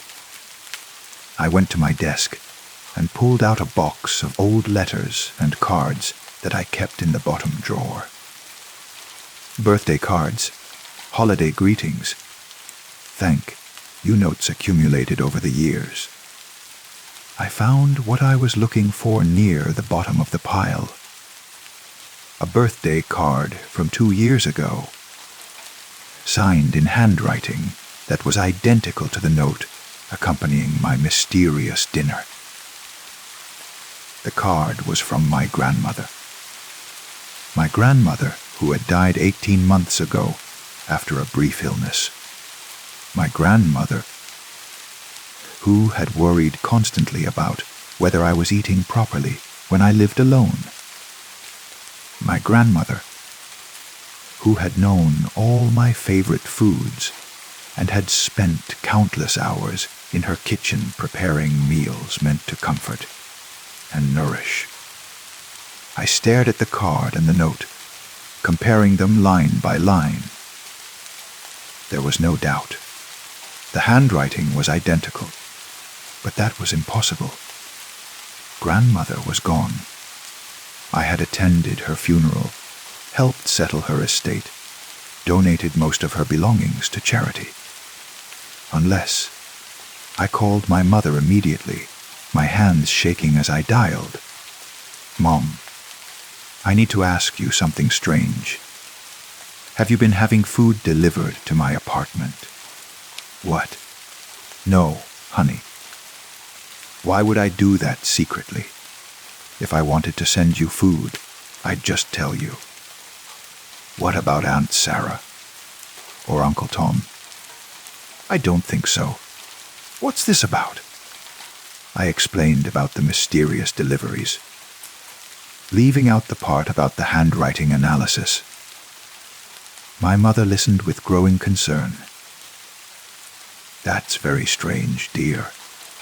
You should probably stop accepting the food. It could be dangerous.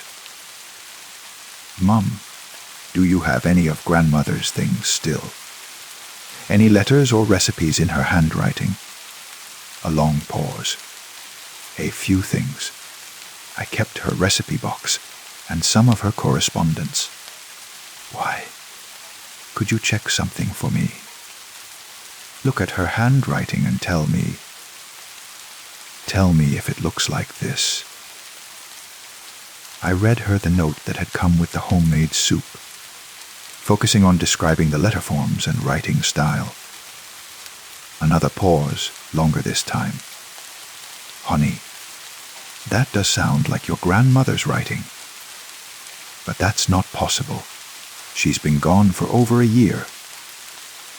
I know, Mom, I know it's not possible, but what? I couldn't finish the thought. Couldn't voice the conclusion that my rational mind rejected, but my heart was beginning to accept.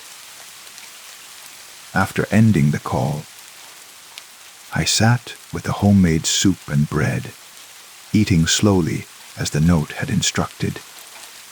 The flavors were complex and familiar, tasting like memories of Sunday dinners and holiday gatherings.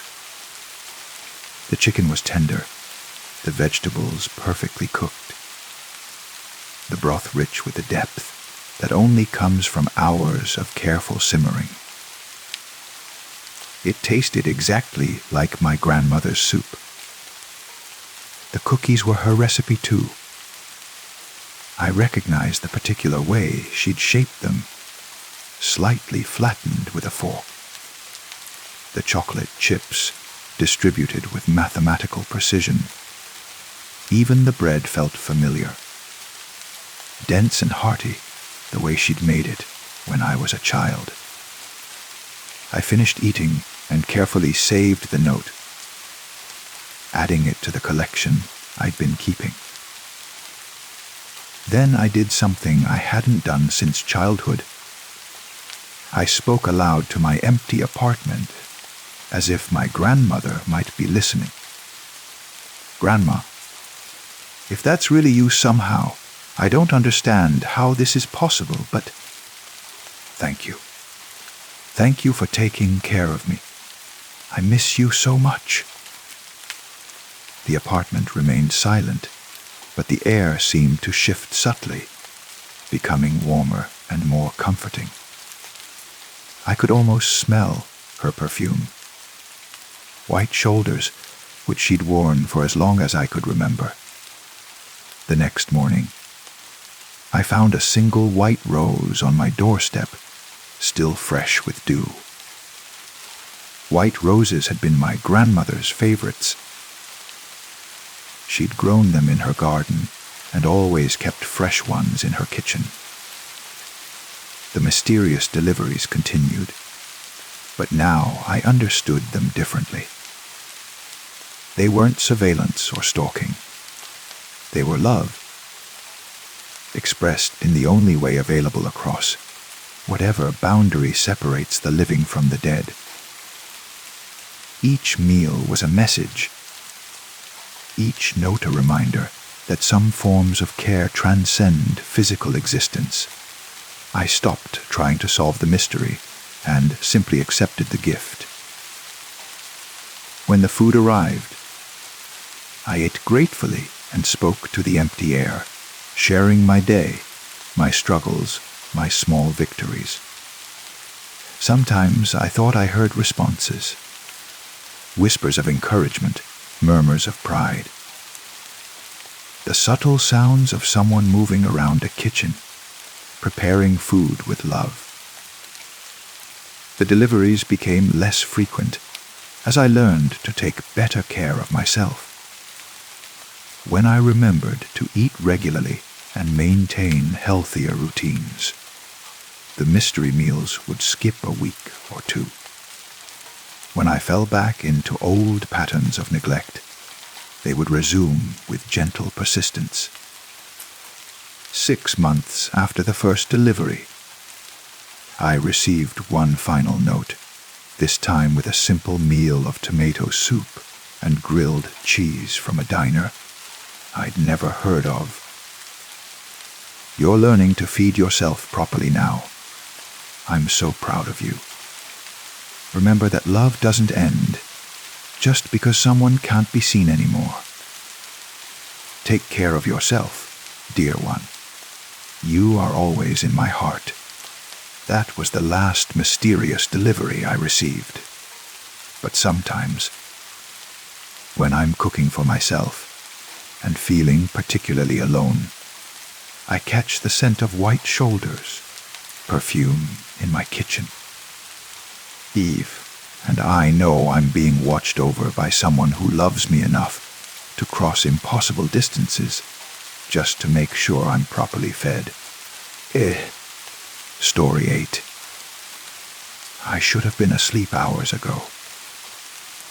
That's what I keep telling myself as I lie here in the darkness, my eyes fixed on the thin strip of light beneath my bedroom door. The house is quiet now, the kind of quiet that presses against your eardrums and makes you aware of your own heartbeat.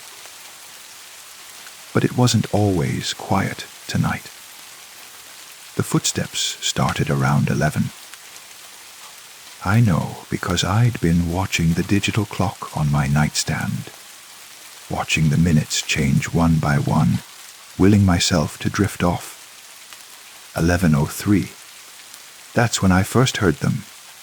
Soft, deliberate, moving down the hallway outside my room. At first, I thought it was Dad getting a glass of water. He does that sometimes, padding through the house in his worn slippers. But these footsteps were different. They moved too slowly, too carefully, as if whoever was making them didn't want to be heard, as if they were trying to remember which floorboards creak. I pulled my blanket up to my chin and listened. The footsteps stopped right outside my door. I could see the shadow of feet blocking that strip of light, two dark shapes that stood absolutely still. I held my breath, waiting for the door to open, waiting for Dad's voice to ask if I was still awake. But the door didn't open, and nobody spoke. After what felt like hours, but was probably only a minute, the footsteps moved on, continuing down the hallway toward my parents' room. I heard their door open with its familiar squeak. Then nothing. Just that pressing silence again. I should have felt relieved. I should have let my body relax back into the mattress and closed my eyes. But something felt wrong. Something felt terribly, indefinably wrong. Dad's footsteps were heavier. Mom wore slippers that made a soft shuffling sound. These footsteps had been bare feet on hardwood. Careful, measured, patient bare feet. I lay there in the dark, my body rigid, my ears straining for any sound. The clock changed to 11:15, 11:20, 11:30. Still nothing. Maybe I'd imagined it. Maybe I was more tired than I thought, my mind playing tricks as it drifted toward sleep. Yes, that must be it. Just my imagination. Then I heard my parents' door open again. The footsteps emerged, moving back down the hallway. But this time there were two sets. No, wait, three. My breath caught in my throat. Three distinct sets of footsteps, moving in a slow, measured rhythm, coming closer, coming toward my door. They stopped outside again. I could see 6 shadows now, 6 dark shapes beneath the door. 3 people standing in the hallway outside my room, standing completely still, not speaking, not moving, just standing there. My mind raced. Mom, Dad, and who? We didn't have guests. There was no one else in the house. There shouldn't be anyone else in the house. My hands gripped the blanket so tightly my fingers ached. I wanted to call out, to ask who was there, but something primal inside me screamed to stay silent, to stay absolutely silent. The shadows shifted slightly, and I heard the softest sound, a whisper so quiet I almost missed it. It wasn't words exactly, more like breathing. 3 people breathing in perfect unison just outside my door, in and out, slow and steady, like they had all the time in the world. Then the doorknob began to turn. My heart hammered against my ribs so hard I thought it might burst through. The door opened slowly, inch by inch, revealing the dark hallway beyond. The breathing continued, that soft, synchronized sound that made my skin crawl. But I couldn't see anyone. The hallway was empty. Just darkness and that thin carpet runner, and the family photos on the walls. The door opened wider, wider, until it stood completely open, and still I saw nothing. No one. Just the empty hallway and the breathing that seemed to come from nowhere and everywhere at once. I squeezed my eyes shut. This wasn't real. It couldn't be real. I was dreaming. I had to be dreaming. But I could feel the change in air pressure as the door opened. I could feel the slight breeze from the hallway touching my face. I could smell something too. Something metallic and strange that I couldn't quite identify. When I opened my eyes again, the hallway light was on. Not bright, but on. Just enough to see the carpet, the walls, the door to my parents' room, standing open at the end of the hall. Everything looked normal. Completely normal. Except for the stillness. The absolute stillness of a house holding its breath. I should check on my parents, I thought. I should get up and walk down that hallway and make sure they're okay. But I couldn't move. My body refused to obey. Some instinct deeper than thought kept me frozen in my bed, every muscle locked, every sense screaming at me to stay exactly where I was. The breathing stopped. In the sudden silence, I heard a new sound. A wet, sliding sound, like something being dragged across the floor. It came from my parents' room, slow and rhythmic. Drag, pause. Drag, pause, getting closer. Moving down the hallway toward my open door. I wanted to scream. I wanted to run. I wanted to do anything but lie there paralyzed in my bed. But fear had turned my body to stone. All I could do was watch the empty doorway and listen to that terrible sliding sound getting closer and closer and closer. Then I saw it, just for a moment. A hand, a pale hand at the edge of my doorframe, fingers too long, too thin, pressed against the wood. And then it pulled back, disappearing into the darkness of the hallway. The sliding sound stopped. Everything stopped. Even the silence seemed to stop, if that's possible. The world held its breath, waiting. Waiting for something I couldn't imagine and didn't want to know. I heard a voice. My father's voice, but wrong somehow. The words came from far away, muffled and strange, as if spoken through water or from the bottom of a deep well. Stay in bed, it said. Don't come out. Whatever you hear, stay in bed. It wasn't advice. It was a warning, or a plea, or both. The light in the hallway went out. My door remained open, but now there was only darkness beyond it. Pure, absolute darkness that seemed to swallow even the faint light from my window. And somewhere in that darkness, I could hear breathing again. Not the synchronized breathing from before. This was different, heavier, hungrier. The breathing of something waiting.